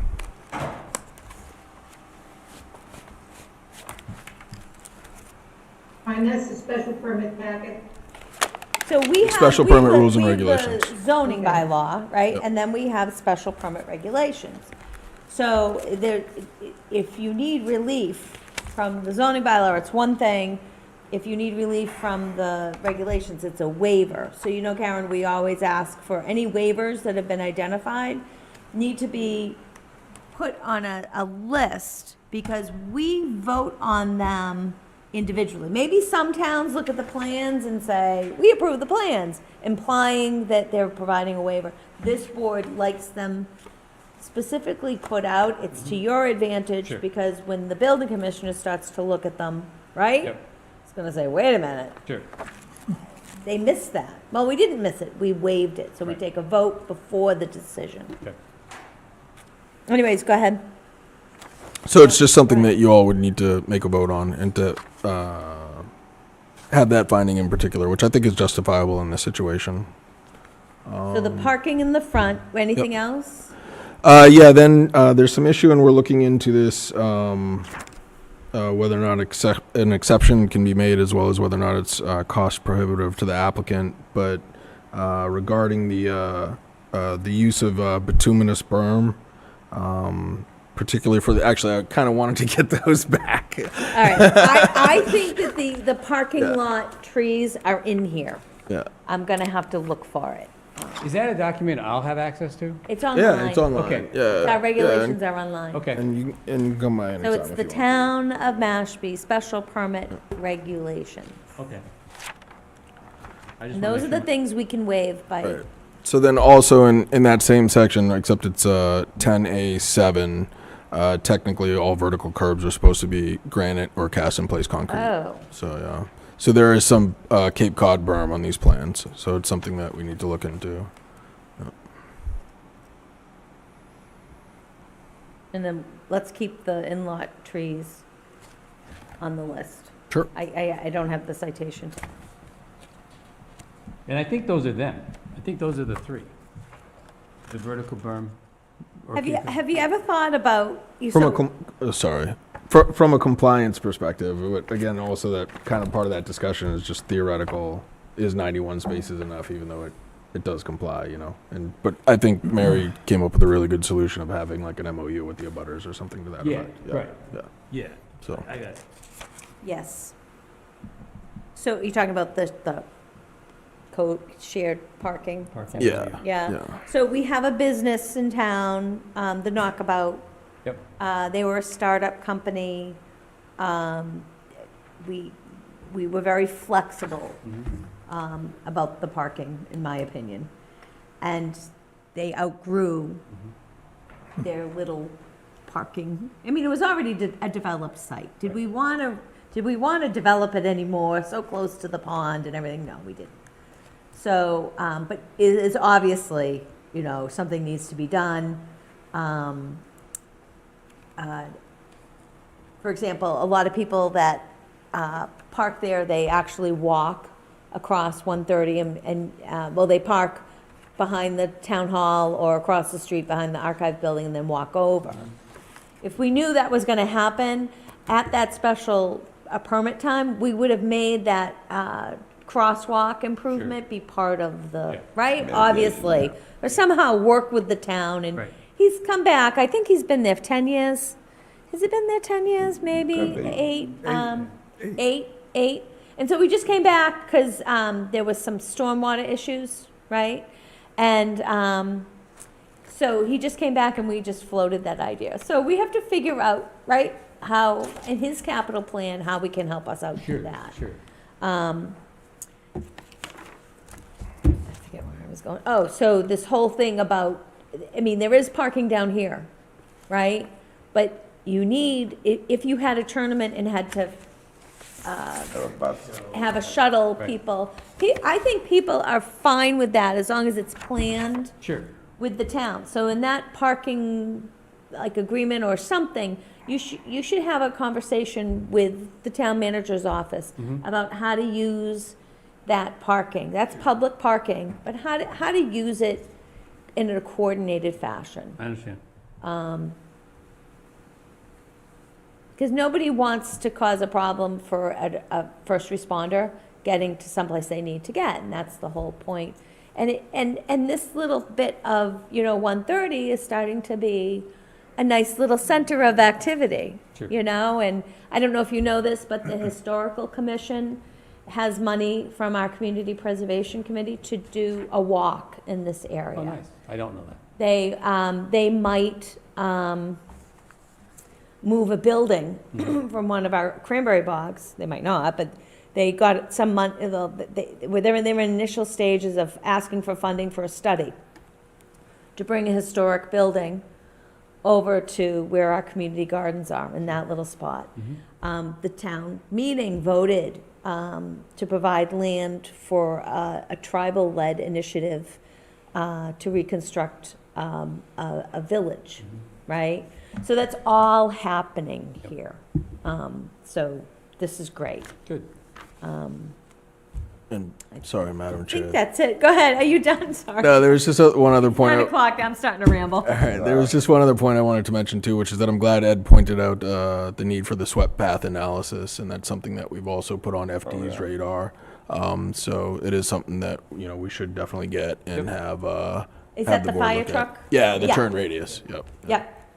So and we can loop Ed into that conversation with FD also. I've just kind of initiated an email thread there. So So I will, to my knowledge, the waiver list will include the 3 things that we've talked about. And I don't know if the third one's a waiver or not, but it'll be on there just for safekeeping. Well, 4 things, right? The parking in the front, right, which was a request.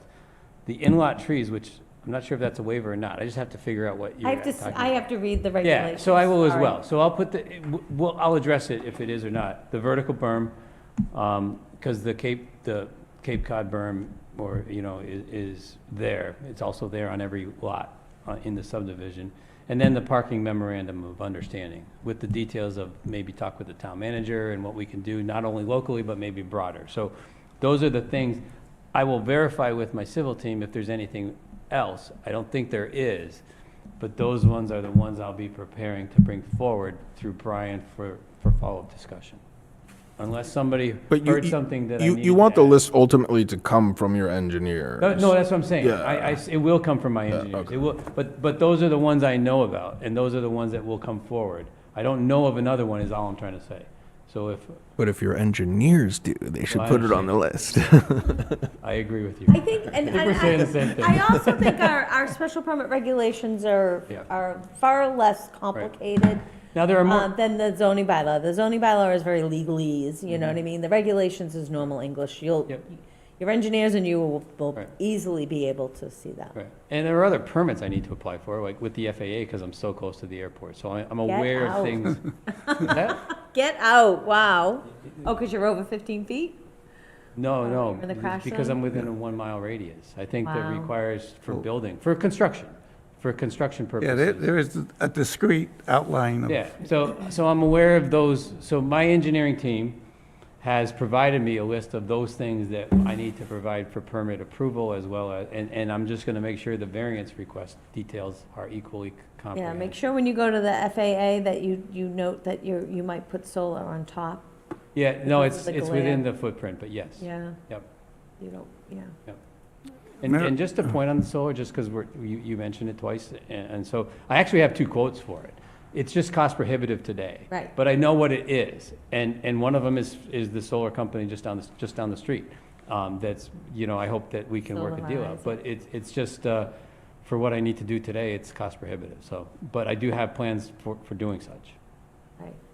I just had a quick, for the record purposes, it's a light industrial zoned area, right? Retail, there is no identified retail on your plans, other than the restaurant and the tavern. Can you talk about any thought of retail on the premises or no retail whatsoever? So okay, that's an interesting Isn't question. there a pro shop? There's a pro shop. Yeah. There is a pro shop. Oh, there Pro is? shop. So when you look at the Yeah. entrance, there's a check-in, and right behind the check-in is a pro shop. Yeah, I have the plan. yeah. I see all the bathrooms, I see the putting greens. Between the bathrooms and the kiosk is the pro shop. I love that you Pro have shop. like your offices upstairs. I thought that was clever use of space. Yeah, it's very well designed. But there's no issue with light industrial being retail as well. No. Okay? I just wanted to get that on the board. And what you also raise is a bit of an interesting historical point, which I'm sure most of the board members are already aware of, if not all. But the indoor recreational use in an industrial zone is new. It was passed in this past 2024 May For town this. meeting, specifically for this project. Yeah, but you know, I mean, it's kind of a, I mean, it's a really good location for it. You know, a really good location for it. So. I'm delighted to be able to bring it to this town. I think it's going to be great for a lot of people. That is why I think, though, that this part of the discussion is so important from the practical Yeah, I perspective, understand. because it's going to be popular. It's going to be very popular. Yeah. You know. So, if we're all done, I'm gonna open it up to the public. Is there anybody here from the public that would like to comment on this? Yeah, right, yeah. How did I miss that? And then, Mashpee TV, can you see if there's anybody on Zoom? How do I do that? Go to participants? They wouldn't be there. With the chat. Yeah, I think they would have been up on the. I think Maybe I they can would be see. up on, Okay. on the top. So it's, you just have Karen in it. No. Yeah. Okay, I don't see. Okay. All right, so, you want to come back to our next meeting? Yes. Okay. Which is if So I'm, what's that, February 19th, Oh, 19. right? Mhm. Okay. Mayor, you know I won't be here for the 19th. Okay, so, okay. You're gonna sit rather. I have to sit wrong. Are you here the 19th? Only on Zoom. You have my list of Zoom Sorry, participation. not with me? All right.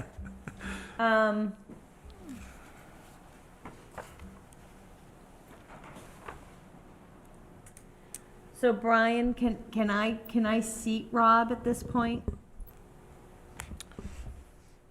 I guess if it's necessary, yeah. Because you don't want to punt to 3-5.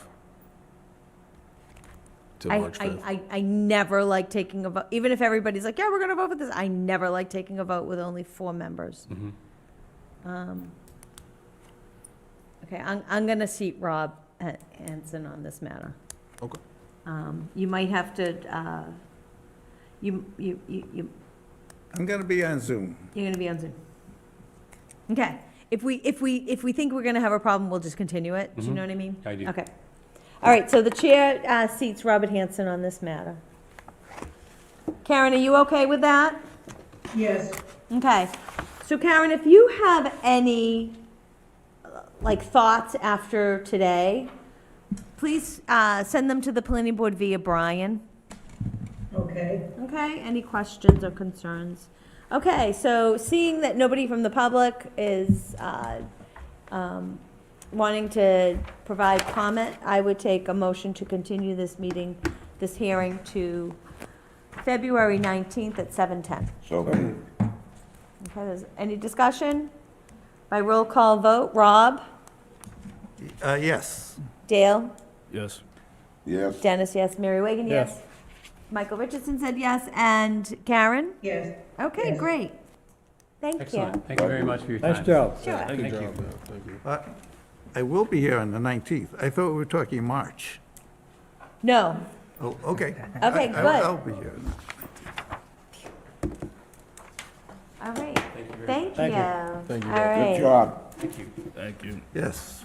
Yeah, they're always really easy for us after they've been through the Cape Cod Commission. Well, this is my Cape Cod commission. Oh, that's nothing. You're doing good. You're organized. Okay. See you in a couple weeks. Bye-bye. Follow-up information we talked about. Sounds great. Awesome. Thanks, guys. Yeah. Okay. So there is a member of the public here. Was there something you wanted to? Okay, because just let me know, raise your hand if you want to talk about anything. Okay, Ed, we're back to you, board engineer report. Yes, thank you. I have only two things to discuss. One is Osprey Court. We have been on the site a couple of times, once since our last meeting that we were together, but they have stopped work because of the problem with thaw. They were having a problem working with thaw last week, working with frost. There wasn't enough thaw. And they were having a problem last week. They actually got a new piece of equipment and were just going too slow. And Kevin Mahoney from Pestora Construction told me that he just wanted to punt until we got a reasonably good thaw. And I told him to give me a call when he was ready so that we could get out there to inspect it. So all that's left there really is a number of the utilities that are installed. Yeah. The water's in there, the conduit for electric is there. Some of the structures for the drainage are there and installed, but none of the piping between the drainage structures is installed. He's gonna do that later. He wanted to get the drainage in, especially the catch basins, because there was electric conduit going beside them, and he didn't want anything in it to undermine the electric conduit if he did that later. So he didn't want to have to put the structures in later and undermine the conduit after he got off to the trouble of putting it in. So long story short, he's phasing the work. He's starting the sewer as well. He's starting the sewer work as well. But it's on hold for a short time. I know we've had some warmer weather recently, but not, I guess, consistently warm. That's one item. Second item is, and Mary, you probably know this from living nearby, project at 474 Main and 31 Schumann has started. Oh, yeah, big hole in there. But they're not planning to build any of the any of the drainage work until next week. So the folks from Cape Wide Construction called me to schedule, to inform me that they were on site starting work. They were getting ready, they were kind of clearing some of the brush in the center of the site and getting organized. The site has been staked out by their engineer, so they know where the limit of work is. And he's told me he's installed the construction entrance. And so I said, well, I'll be there next week and I can go through that with you on site in person. So he's got a lot to do before he gets to doing that. But the first thing he'll do on a Schumann Road is he'll start to build this small detention basin, infiltration basin near the entrance and work his way back. So that'll be the first thing they start, but again, that has not started just yet. And that's all I have. I have a question for Ed. Go ahead. Osprey Court, Ed, when you're coming out of the development, I thought they were supposed to have like gravel so that, I'm looking now and I see a lot of this mud and everything getting on the road. Because usually we had them put gravel so many feet.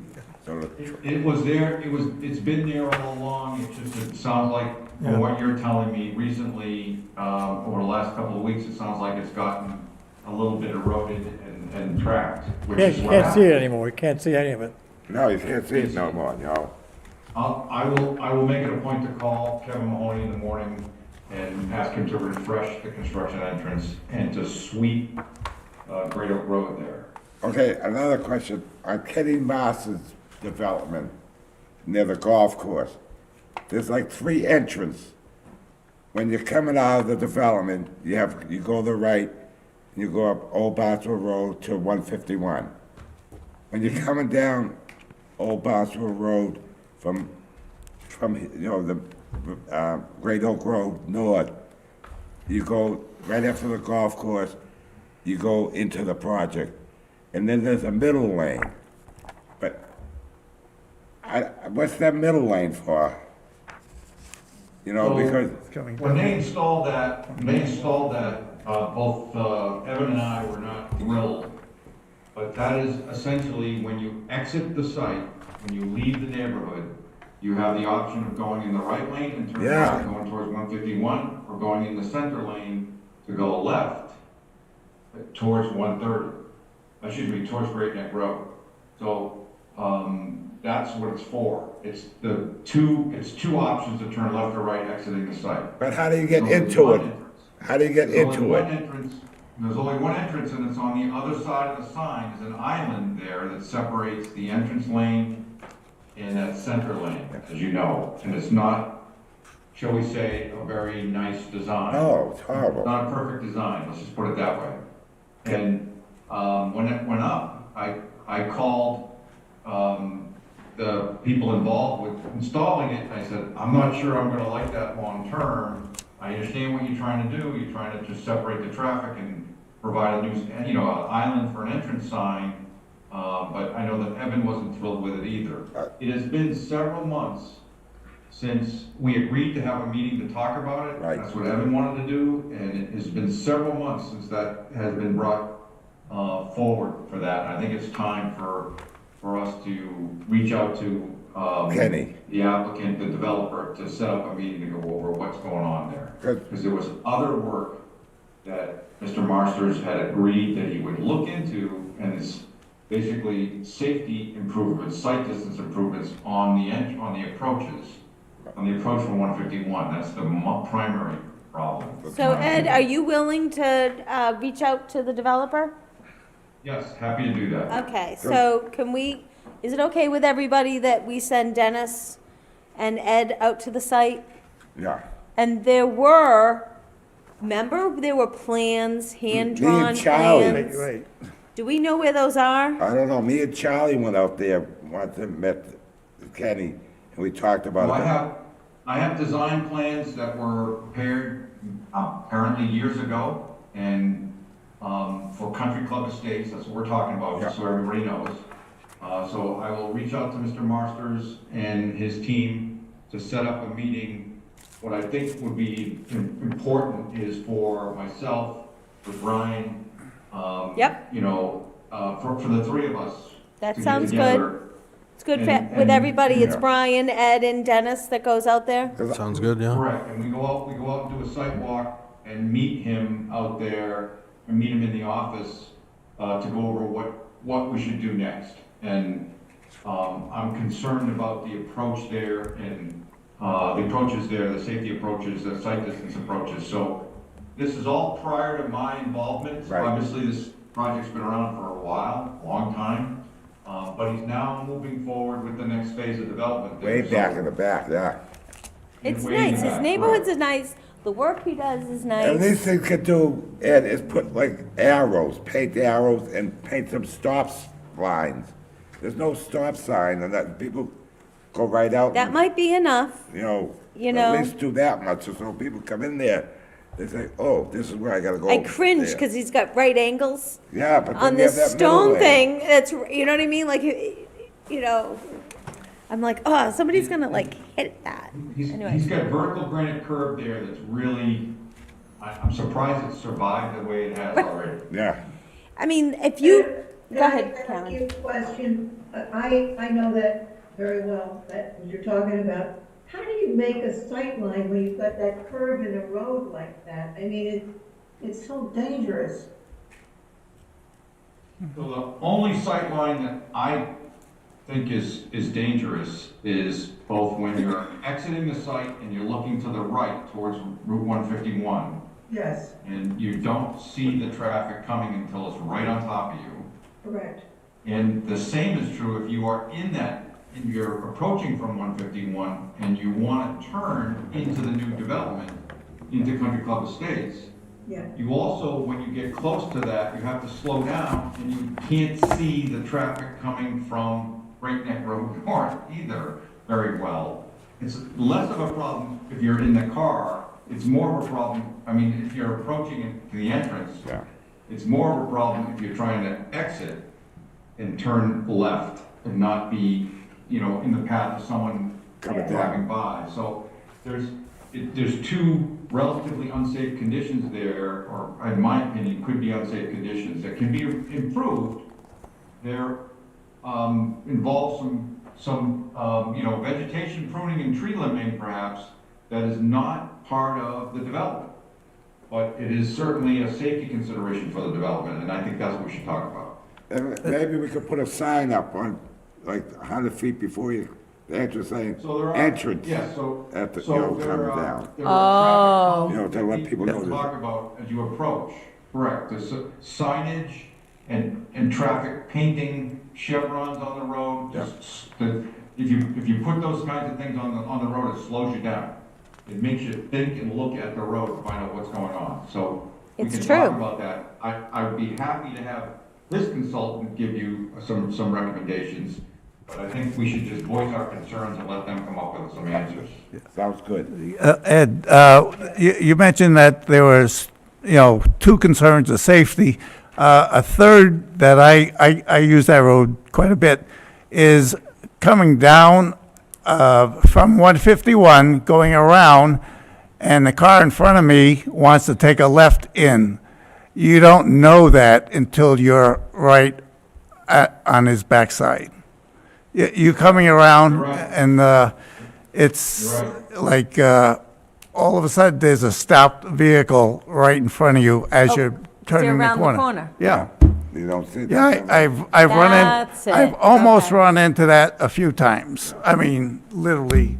You had now you're going recommended 15 miles an hour, which is nice if anybody does that. It's the legal speed limit is 30 in that area, even at that curve, because it's a yellow recommended speed limit sign.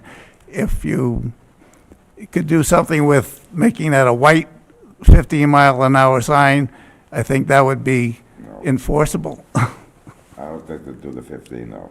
Okay. So we're asking Ed to do some billable hours that aren't associated with any application. So we just have to make sure that Let me cover it, the planning board has the budget Yeah, to that's cover his work. I think we do. I think we do. Well, I have billable time for the Country Club Estates project, right? But we still, I don't know what your budget is for that, I have no idea what it is. I don't understand why we can't When I charge went to the that. Okay, Country all Club right, Estates, all right. you This is paid. still part of the I did- consider Part of that. Okay, sorry, I misspoke. Yeah. Yeah, I just didn't make it know. easier for you, that's all, but that doesn't mean there's budget for it, I have no idea. Well, I we don't can, know how it's funded. that's an easy answer. We can just check with accounting to see Okay. what's on the ledger. Great. So, Anything else, Ed? Nope, thank you. Thank you, Ed. Okay, I think you're good. I think everything else is good. Thank you so much for all that work on Island Pickle. You're welcome. Thank you, Now, everyone. are you available in 2 weeks? Yes, I will be there in person in Oh, 2 good. weeks. I'll be there in person next week, All right, great. but I'll be there in person on the 19th. All right, great. I can't be there on the 5th of March for Cranberry Point, but I have a conflict in another community, but Thank you for reminding me of that. I'll be there on the 19th, and I suspect Mr. Russell will have all this documentation for me to review. So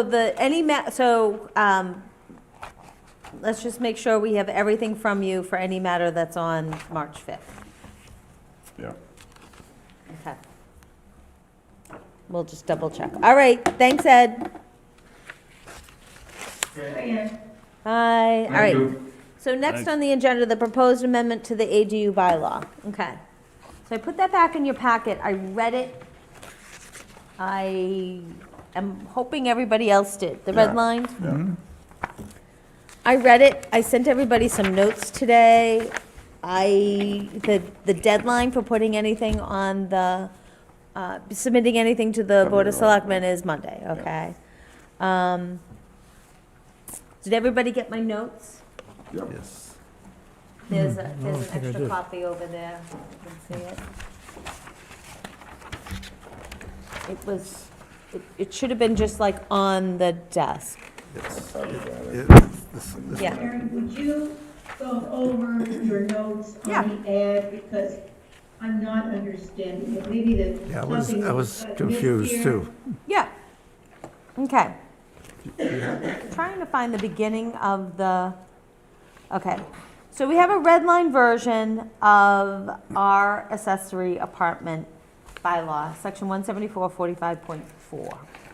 And we sent it up to town council because, as you know, the state passed the Affordable Homes Act. which now it's the Affordable Homes Act.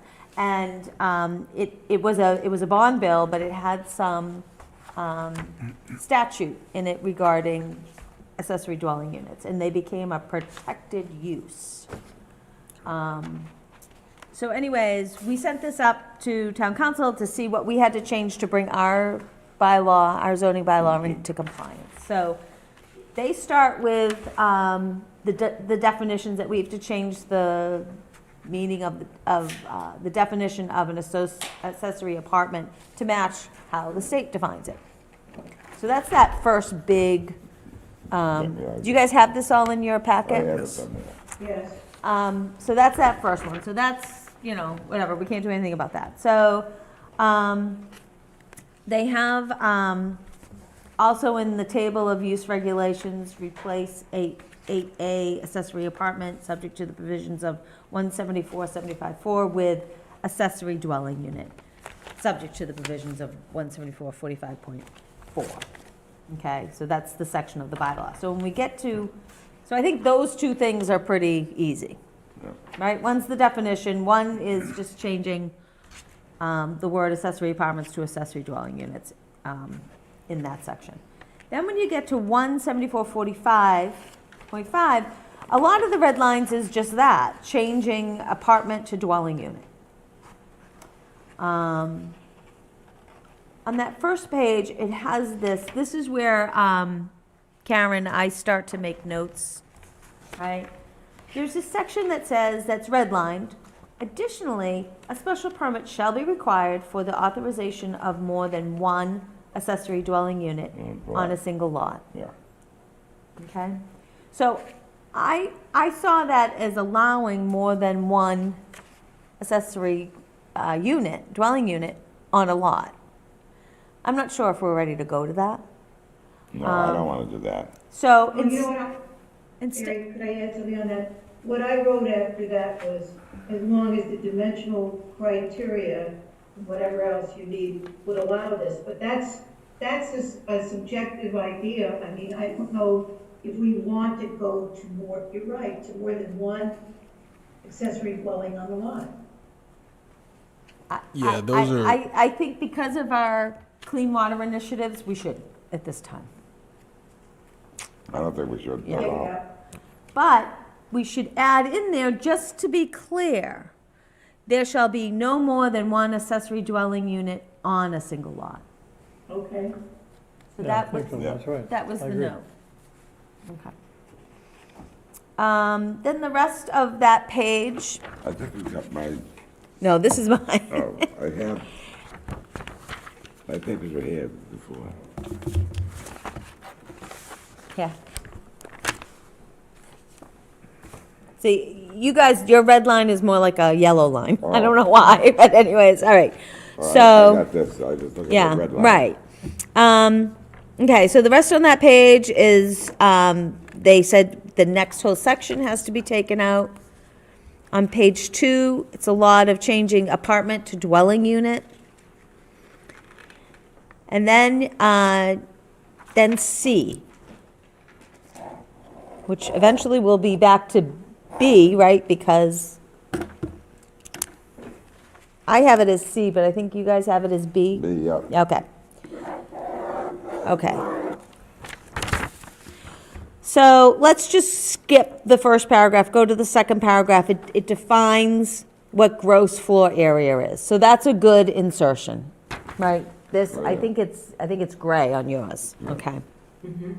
All right. But that first paragraph, that's where I have some notes on it. I think that the first line, the apartment should be changed to dwelling unit. The structure as the owner's home should be the single-family home, right?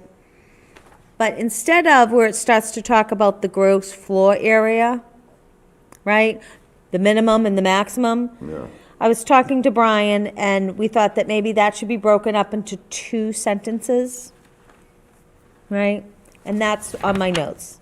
The first sentence would be, the gross floor area of the accessory dwelling unit shall be not more than 400 square feet unless the gross area of said structure is 800 square feet or less, in which case the minimum gross square area, gross floor area of the accessory dwelling unit, not plural, shall not be less than 300 square feet. Yeah, no, so we were having ongoing conversations with town council almost up until this meeting. So what I'm going to do is recommend 2 slight changes to this Yes, paragraph, go ahead. which I think would clarify things. First, well, actually, I'll just recommend the one change. After 800 square feet or less, put a strike through that starts from in and goes until the end of the sentence. So basically, you're taking out, in which case the minimum gross floor area of the accessory dwelling unit shall be not less than 300 square feet. So if you just put a line through that, right? And Okay. so now it would read, the gross floor area of the accessory dwelling unit shall be not less than 400 square feet unless the gross floor area, I think that's supposed to be floor area, not gross area, of said structure, that's the primary, the said structure is referring to the primary dwelling, is 800 square feet or less, period. Period. Okay, so add in between the words gross and area, the word floor. That was the second change. I just wasn't 100%. Wanted to make sure since there's a definition of gross floor area. So. Okay, so add this sentence. The gross floor area of the accessory dwelling unit shall be not less than 400 square feet unless the gross floor area of said structure is 800 square feet Or less, period. or less.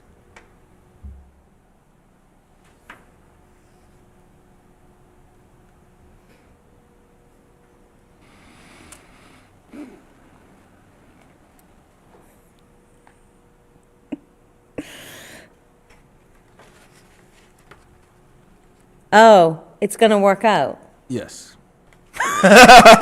You don't need the second phrase on that sentence because the math will just work out. Okay. Okay. I'm The trying to next, figure out what we're doing. Yeah, okay. no. Okay. Who thought there was so much math? It's like word problems. It's not even like math. It's not even fun math. It's word problems. Okay. Then the second sentence is the gross floor area of the accessory dwelling unit shall be not more than 50% of the gross floor area of said structure or 900 square feet, whichever is smaller, on the date of the building permit application is filed. Is filed.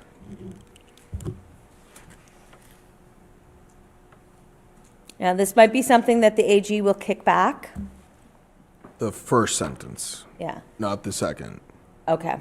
And the question is whether or not we can get an assistant attorney general to review a draft bylaw before the Right. public hearing on it. The other thing you can do is the questionable sentence is put in a separate warrant article. Yeah. But if you all recall, the building inspector was here at a prior meeting, and his concern is the updated building code.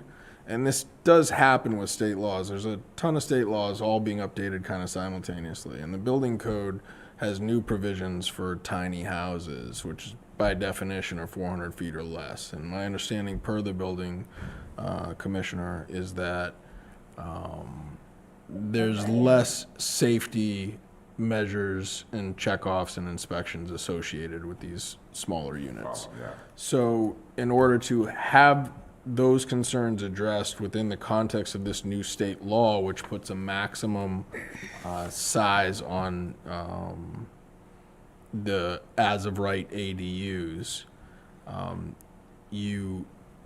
we're putting in a 400 square foot minimum. That is, you put in a 400 square foot minimum, but you can't do that if the house, in the very rare instance that the house, which is the primary dwelling, is 800 square feet or less, because you have to allow it to be 50%. Does that make sense? And 400 is 50% of 800, right? All right. Lots of math. So you guys good with that? Oh, yeah. Yeah. Okay. All right. D, which is, I'm sorry, that your C, Okay? Mine C, right? Your C. I think that's, change of apartment to dwelling unit, and you're striking the maximum of 2 bedrooms in an accessory apartment because the state has some provisions for 3-bedroom accessory apartments, so dwelling units, so we can't do that. Now, on that thing though, that has to, the septic system has to go with that. Oh, yeah, right? So, we I are mean, if not, they have- yep, They would have to put a whole new septic system to get a 3-bedroom to, accessory apartment. Mm-hmm.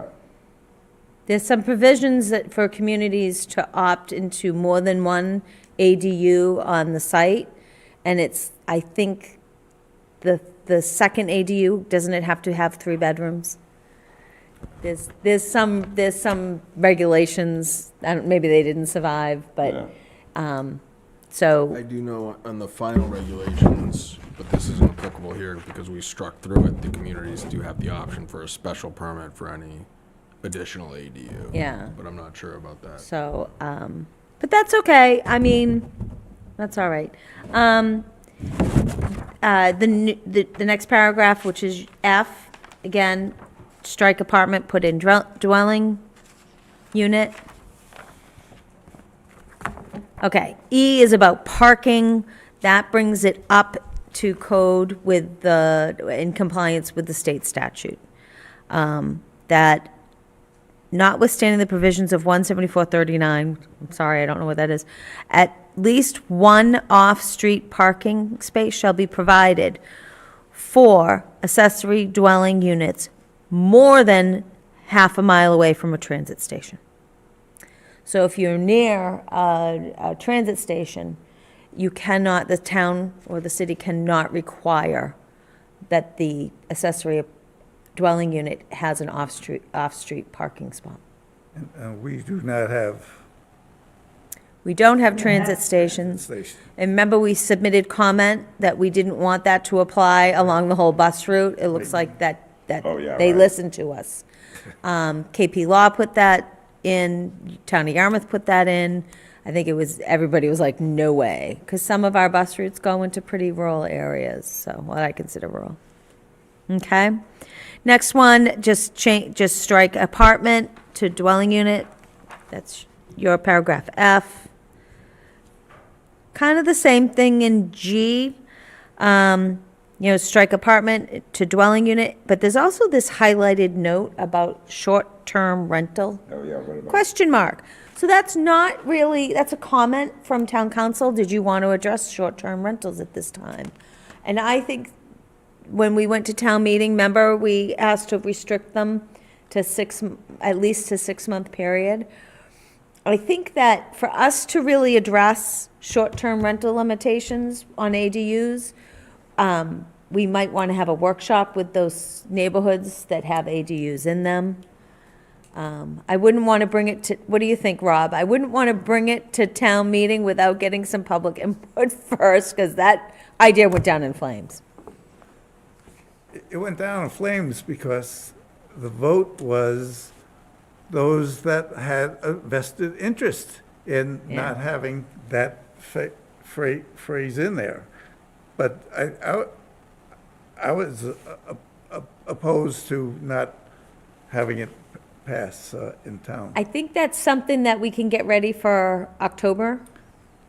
I don't think we'll have this But ready for this time. You have to have a lot of people in the room to Yeah. offset the vested interest in not having a time limit on the short-term rental. Yeah. I think I it don't was think we should have a time one-sided. limit.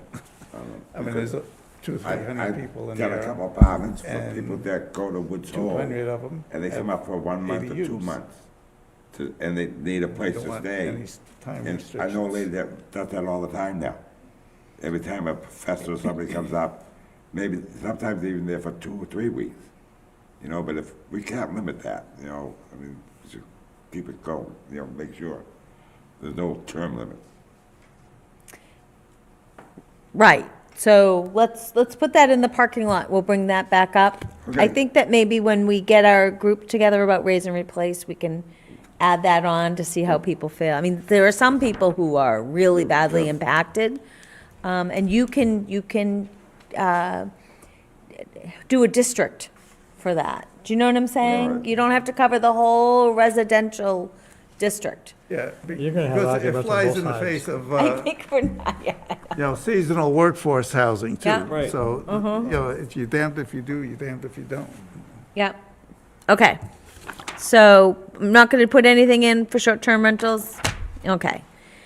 H is to strike it, because that was the thing about, we did have something for a period of at least 30 consecutive days.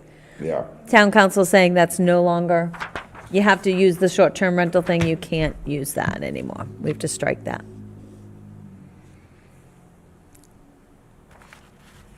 So we're striking all this? Yeah, that's what they're saying. I mean, I'm assuming that's what it means. We Yeah. asked them to update it compared to what the state just passed, and they struck it.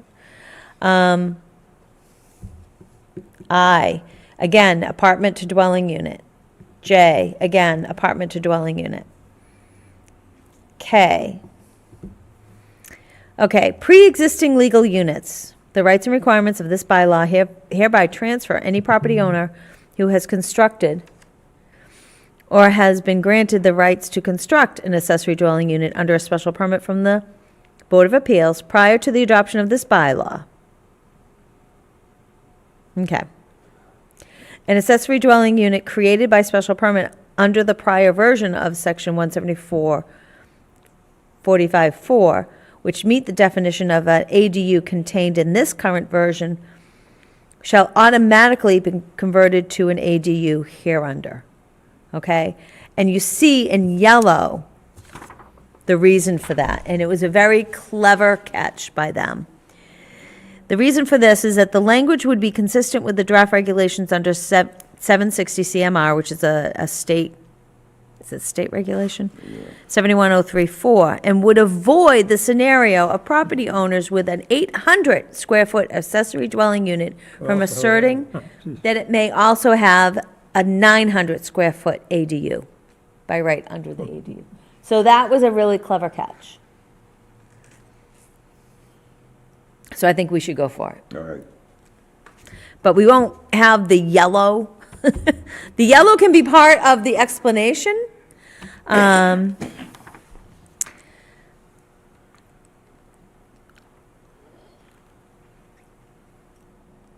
then the next one, I don't understand this too much, Brian. The provisions of 174-17 shall not apply to an alteration, enlargement, structural change, or reconstruction of legally existing non-conforming single-family structure for the purpose of creating an ADU.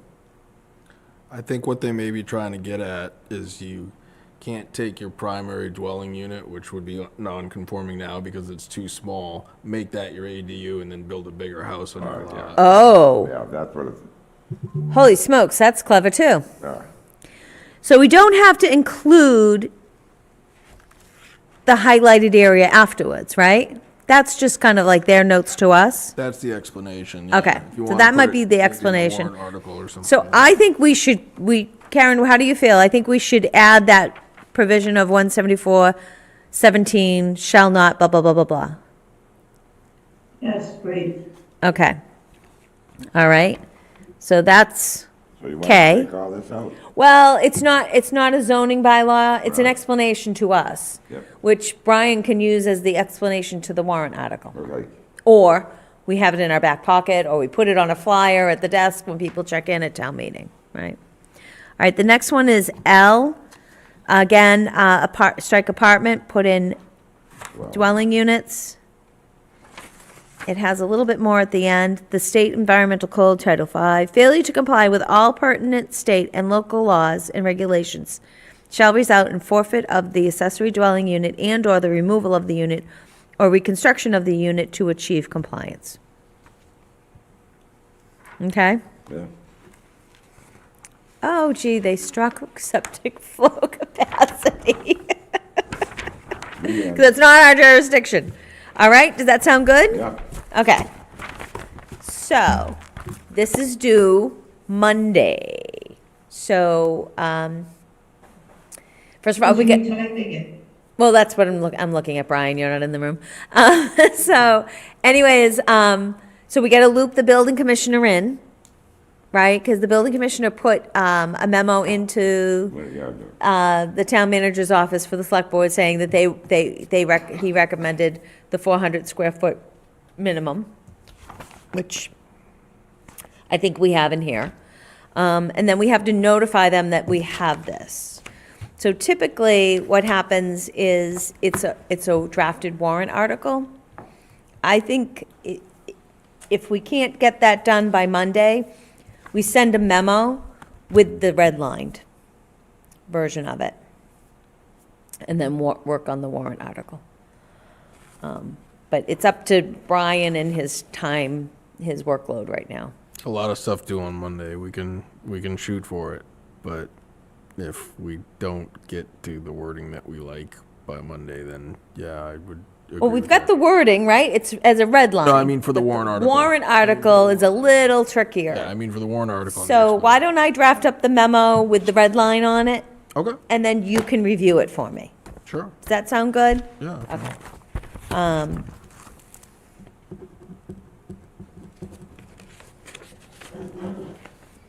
You review it and send it in. You know what I mean? So we're not going to do draft warrant articles then for it. I don't know, I don't do draft warrant articles. I can do a red line. Okay. I think that's enough to get us on, a placeholder, they call it. Sure. I just think that we need a little bit more time to write the warrant article. Yeah. Don't we have to have a public hearing, Joe? Oh, yeah, are you guys fine with authorizing the chair to set a date for the public hearing? You want to take a vote? Sure. So I'd accept a motion that the chair, that the board authorizes the chair to set the date of the public hearing regarding this proposed amendment to the zoning bylaw. So moved. There's a first and second by roll call vote. Rob? Yes. Dale? Yes. Dennis? Yes. Michael? Yes. Karen? Yes. And Mary Wagan, When- yes. When are you thinking about, what time possibly? We just, I don't know. I mean, as soon as we can. I honestly, off the top of off the top of my mind, I don't know what if we have to give a 2 or 3 week notice in the newspaper, right? And the ad has to be in by Wednesday for it to be published by Friday. So I haven't done that math calculation on the calendar.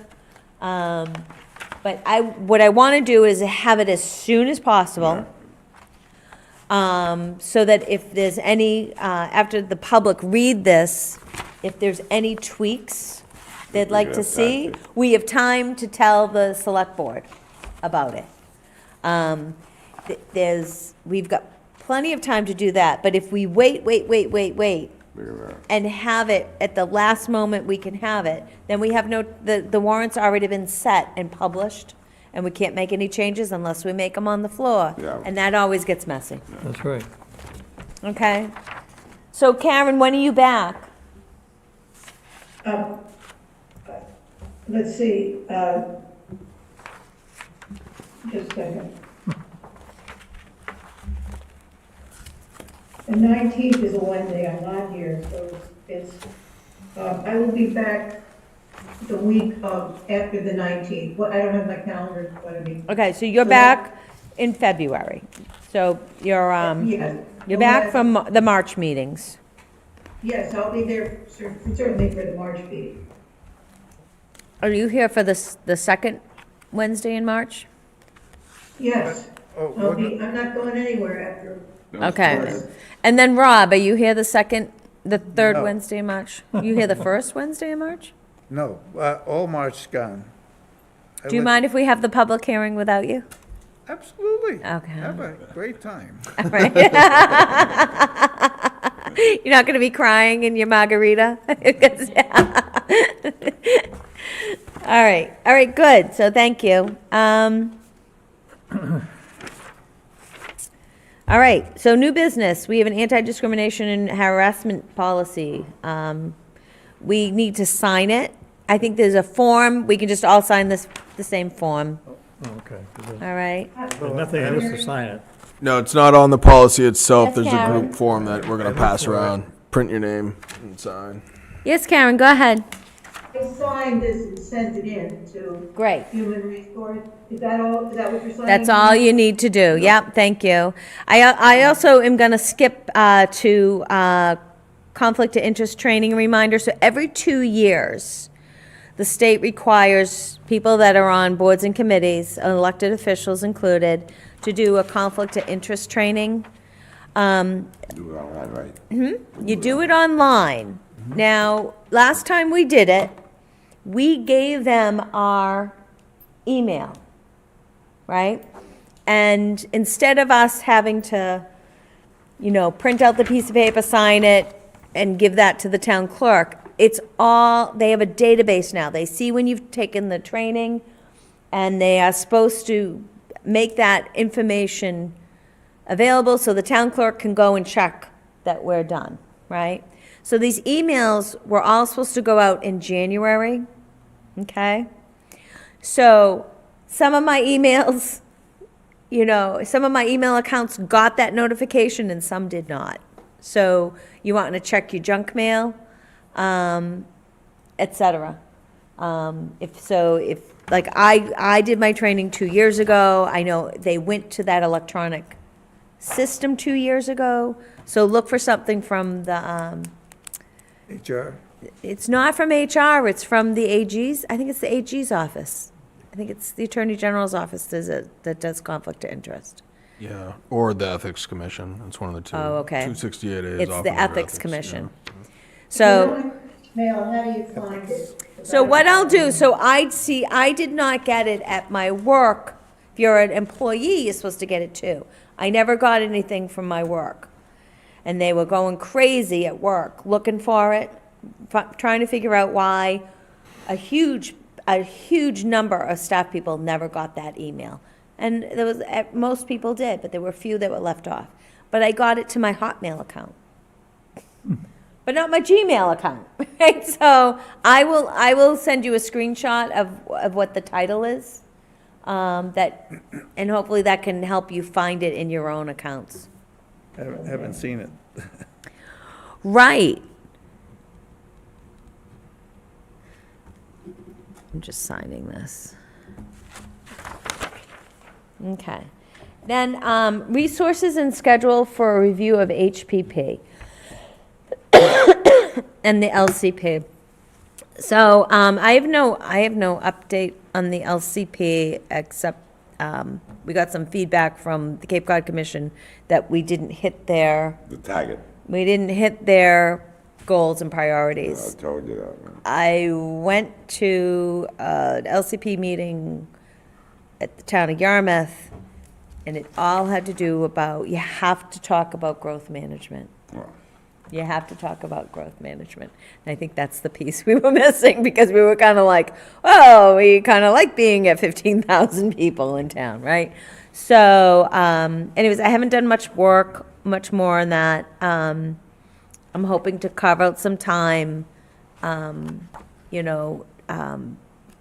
Right. just want to let you know if, Brian has all of that island pickle stuff electronically. This is it Amy? It's Amy, yeah. Amy, and are you going to be covering the planning board? Yeah. Yeah.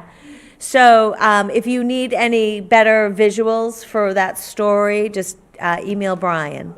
All right, bye. Bye. Me too. So the HPP, we have 30 hours of technical support through the county for housing. All right. And it's Barrett Planning Group, the people that drafted up the HPP. So I'm hoping at our next meeting, we went down the HPP. I haven't met with Brian on it. We're at the obstacles to housing. Remember, like, I wanted it to say no land, polluted water, you know what I mean? And they put it in a very different way. They were kind of like, lack of infrastructure, and I'm like, no, it's because our pond is green, and stuff like that. But anyways, I'm hoping that everybody, you know, looks at the HPP. We stopped at that time, and asked you to think about how we should leave, we could leave the next section alone or change it. I would just leave it alone. I mean, we did all that work,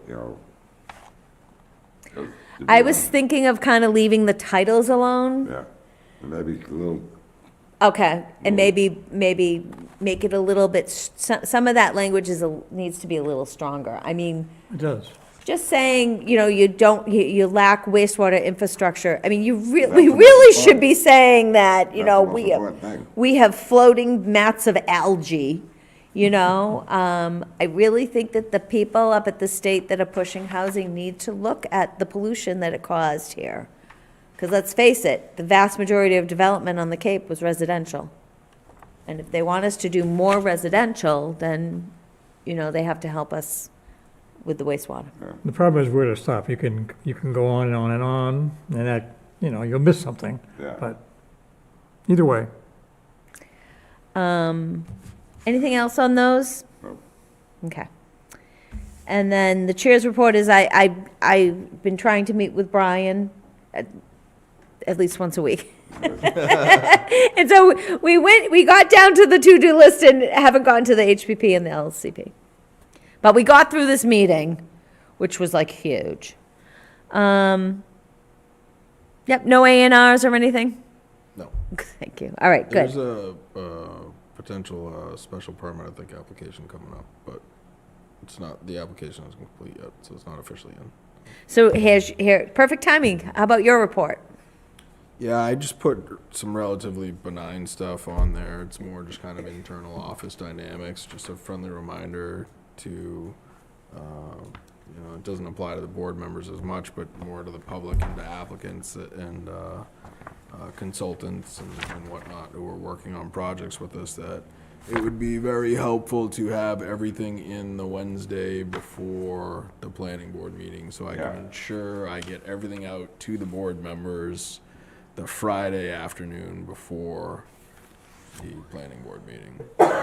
Some lag time to compile everything, make sure it's all in logical order, finalize the agenda, you know, get the agenda into the clerk's office in a timely fashion, and then get everything out to the planning board. So it's really, really important. If we get reports or supplements to applications or anything else like that after that Friday, like on a Monday or on a Tuesday, you know, or even sometimes the day of, you know, we appreciate the enthusiasm of applicants and everybody involved to want to get that information and make sure it's in front of the board. The reality of it is without that weekend, there's just kind of no guarantee the board's going to be able to review things. And it also causes us internally in the department to kind of spin our wheels and try and keep track of everything. So we just want to be organized. We want to be proactive, not reactive. Get everything in the Wednesday, a week ahead of time before the planning board meeting. You know, we're being nice about it in the beginning, but at some point in time, if you don't have it in by then, it's just not getting in front of the board. Like, that's just the policy Right. we're going to have to have. It is. It's only fair.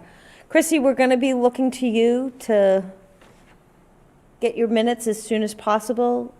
What I didn't realize was that they use your minutes to do the next agenda. Do you know what I'm saying? It's a tool. And when Tom was consulting town planner, that's what he was doing. So your minutes are just so valuable to figure out, make sure we don't miss anything. So we'll be looking to no, you. no This pressure. agenda item isn't for you specifically. We didn't put it on because of you. In No, fact, I mean, you were I did not bring even something close to today. being the worst culprit. You were way ahead of a lot of people. So I see a raise coming up. I know, Mary. I know. And then I've been encouraging Brian to make sure the applicants bring us enough paper copies and enough large. I don't think the what do you call it? The regulations, I don't know, they ask for 18 copies. 14. We don't need that, but it's too much. you know I like a full set of plans. Karen likes a full set of plans. Dennis, do you? Yeah. Is there anybody else that wants a full set of plans? No, but it's good to have them. Okay, that's 4. Okay.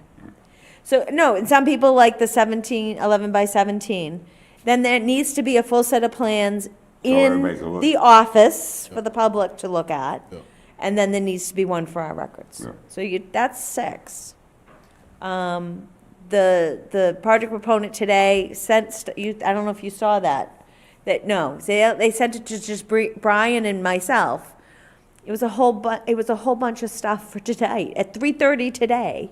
So- He was good about getting the printed out hard copies, He and had- I do right. have them here. Like he was also good about, like, he originally was submitting everything electronically, and then, but as soon as we asked for hard copies, like, he got them, yeah. And so even the stuff he submitted today, I just didn't want to hit you guys all with more stuff I on top I of printed everything, mine this especially afternoon when I if got there it. wasn't gonna, we knew there wasn't gonna be a vote tonight, so it's Right. like, why not give it to you at a time where you can process it as opposed to, Right. right at the hearings. So we're gonna, I also brought to, I just want to let you know, I was lambasted at the charter review meeting. There was public comment on me and about public comment. I was basically, accused of killing local democracy and stuff like that. So what I did was I let Brian know that there's a procedure on our website about how to submit comment to the planning board, so I'm hoping he can look at it and, give some suggestions. It might be something that we need to talk to town council about. Yeah. But I don't want things to get, Out of control. right, disrupted. And I'll tell you, having somebody attack you personally at the beginning of every meeting it's very hard to reconcentrate and do all of that. I mean, you saw what we were doing. We were doing Zoom and dealing with executive session and this and that and the other thing. And if you come in here already rattled, it's very difficult. And I see it as something that disrupts the proper functioning of the board. And that's the job of the chair, is to make sure the board runs properly. So, and I love it when people come and talk to us. We just need to have a little bit of professional decorum. I know sometimes people get nervous and they're passionate and everything, but we do not need to attack each other personally. We need to leave that all out of it. So, anyways, guess we'll be talking more about that. Okay. Do we have a office for you? Last time I was here, you were in a conference room. Do you have a home? So that, for the time being, is my office, but it's both a conference room and an office. Behind the conference room is an office. Usually when I have guests, we sit at the table so we can spread out the large plans, so we'll, You're in the Yeah. same location. yeah, my office is attached to and just behind that conference room, so. It's actually not a bad spot. No, it's actually a really It's a nice really spot. good spot. I I kind of like don't want that to you move, are there. but- Do not move. I like to see you, Brian, that you weren't in the office. Oh, yeah. And I looked, I go, this is small. Then I looked at, I go, oh, this ain't bad. This is nice, yeah. The inner office has windows, it's I kind of bright. like that too, it's They don't kind have of, much storage, though, shelf space. No, and those records are the Community Preservation Committee's records. So don't box them up. I won't. I'll try not to. I'll just stick them up in the attic where they'll. No, don't They'll stick them up in disappear. the attic. Oh. Of course not. I wouldn't touch them. I would never touch them. I know. So we'll work out a plan for that. All right, board member, let's see. What's going on with the tree bylaws? The tree Oh, bylaw. no, I just wanted to, again, an announcement, to the extent anyone's still listening, is that temporarily, until we're fully staffed up in my department, Tammy down in building is fielding the initial intake for the tree preservation bylaw applications. So when you want to submit for either a permit, you have to submit a plan, and you want to get either a permit or a waiver for the tree preservation bylaw. So she's she's still just kind of catching those. And the only reason I mention that is because I've been getting some phone calls along that, which obviously I'm happy to field and answer questions, but you just want to know the first stop is still going to be building probably until about late March, when we're staffed up. Okay. Anything else? Good. All right, board member committee reports. Cape Cod Commission, I think I told you guys, they're doing the update to the regional policy plan. Right. So stay tuned. I don't know if they've contacted you. I'm assuming they're gonna come to us or invite us to some type of Zoom event. They're our regional planning commission, maybe I'll follow up on that. Yeah. Yeah, okay. Charter Review Committee, I think it's in your packet. In the packet, there are draft warrant articles that you will see my handwriting. Nope, that's the, oh, it's redlined. Here it is. Red line. Sorry. Okay, so these are not the warrant articles, but they are a red line of the changes to the charter thus far, plus the preamble, Right. which, That was a little sticking point. I don't know if I ever sent that to you. Maybe I think- did, long time ago. It was in June. Okay, good. So that's gonna be on the warrant. These are gonna be on the warrant, and then, inclusionary language. So changing wherever it says the Board of Selectmen to Select Board, because we formally changed the name of that body to Select Board. And also, there's a couple of spots where it says he. And so Stephanie Coleman and Kathy West are working on either putting in they, or he, she, they, or putting in the, yeah. So you will see a little bit of that. Silly. And, all right, so there's that. And I don't know when the public hearing is, I think, March 3rd. I'll send you the notice once I have it. And please come, even if your stuff is not on the warrant, please use it as an opportunity. I know that everybody is passionate here about whether the town clerk should be changed to appointed. It's a good time to come to the public hearing on that. And your What was the date? suggestion, What's the date? I think it's gonna be March 3rd. Yeah. That's a Monday. I don't have my calendar with me, sorry. And it's the Monday of that week, the first What week. time is it at? It'll probably be at 6:30. All right. Yeah.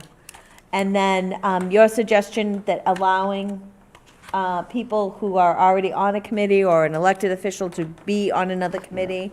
I talked about, like if that vacancy was for 6 months, then that type of appointment can happen. Back in the day, a lot of elected officials were appointed to other boards and committees. And people thought they should be more opportunities, right? Now we have a vacancy issue on our boards and committees, Right. and we have people that will gladly serve on another committee. Well, I was elected to two boards, the sewer commission and the planning board. And I had to get off one of them. But I was elected official, I wasn't appointed. Yeah. So I got off the sewer commission, I stayed on the planning board. But, If that's somebody wants to- also another comment to make, that maybe we can be elected to more than one thing. yeah. I don't know. I mean, anyways, Yeah, so that's gonna be important. Community preservation, that's the one you have, the draft warrant articles, that has some changes. The only thing that was not a unanimous vote was the money for the playground at Leclerc Village. oh, yeah. Yeah. So what happened was, I think this meeting, what happened was the first request was 310,000. Then they got a non-binding commitment of a $100,000 donation from Linda Zammer. No. Yeah, she's so nice. But I had wanted the people who own it and manage it, which is Preservation for Affordable Housing, to split it up as a loan and a grant. Now, they do financing day and night, right? That's what they do. And they didn't come with terms for the loan. So they were amenable to a loan, but they didn't come up with, okay, we could start paying in 15 years. This is the interest we want to pay, all that kind of stuff. So I voted against it because I didn't think it was ready. So anyways. Okay. Who's next? Design review. No meeting. Okay. Plan review. Environmental Oversight Committee. Yes, we met and we had a special guest. We had Paul Bebo, the chair of the Mashpee Wakeby Lake Management Committee. And we approached them about changing to the Mashpee Fresh Water Committee to cover all the ponds in Mashpee. We got there, so the Mashpee Wakeby Lake Management Committee is the only official town committee for a freshwater body in Mashpee. There's no, for example, there's no Santuit committee that we have. There are groups in town that are supportive of those different ponds, but no official town committee. And so we approached them about basically taking on that added responsibility. And the initial thought was that they don't have the capacity. So Oh, we're still go to Plan B. you might have to just initiate a pond committee Yeah, that's what. where you have one member from each pond. Yeah. Yeah. Yep. So It's a great idea. It Yeah. really is a great idea. I think you should keep working on it. Yep, we'll keep working on that, and we finalized the EOC committee vision, goals, and mission statement finally. Excuse me. So we're on a good track. Anything with the open space plan? No. Did an RFP go out? No. Okay. I have a lot of misinformation about that. I missed a meeting in between, so I have to. Typically, it's managed by the town planner. But there's already 2 plans ahead of it. All right. That's great. I am on some email list for that. Yeah. Historic district. No meeting. Okay. And Brian, you know about the historical commission, right? Yeah. You set the plan, all the meetings up and stuff, Yep. if anything comes in. Yeah, nothing's come in yet. Okay. Also in your packet, you can say it's for correspondence, there's the capital improvement program summary, okay? It's important to look at the funding source, which is the last column. Wherever you see a debt exclusion, right? Right? So on page 1, $37 million, police station renovation, debt exclusion, okay? There's a lot of debt exclusions this year. Under wastewater, there's one for 200,000, 2.5 million, 250,000, and 24 million. Not enough free cash. So just look those over. This is one step to get it on the warrant. And I think, October, right? no, Or May? May. Oh. Right, because they're doing the budget right now, Yeah. right? So these go on there, and now, isn't it true, these have to be followed by, debt exclusion has to be followed by a vote at the ballot? Yeah. So- Oh, yeah, right. So it's that type of vote. You have to have a positive vote. I think it's not 2/3, I think it's just majority, right? Yeah. At town meeting, and then a ballot vote. So look at that carefully, and that's all I have.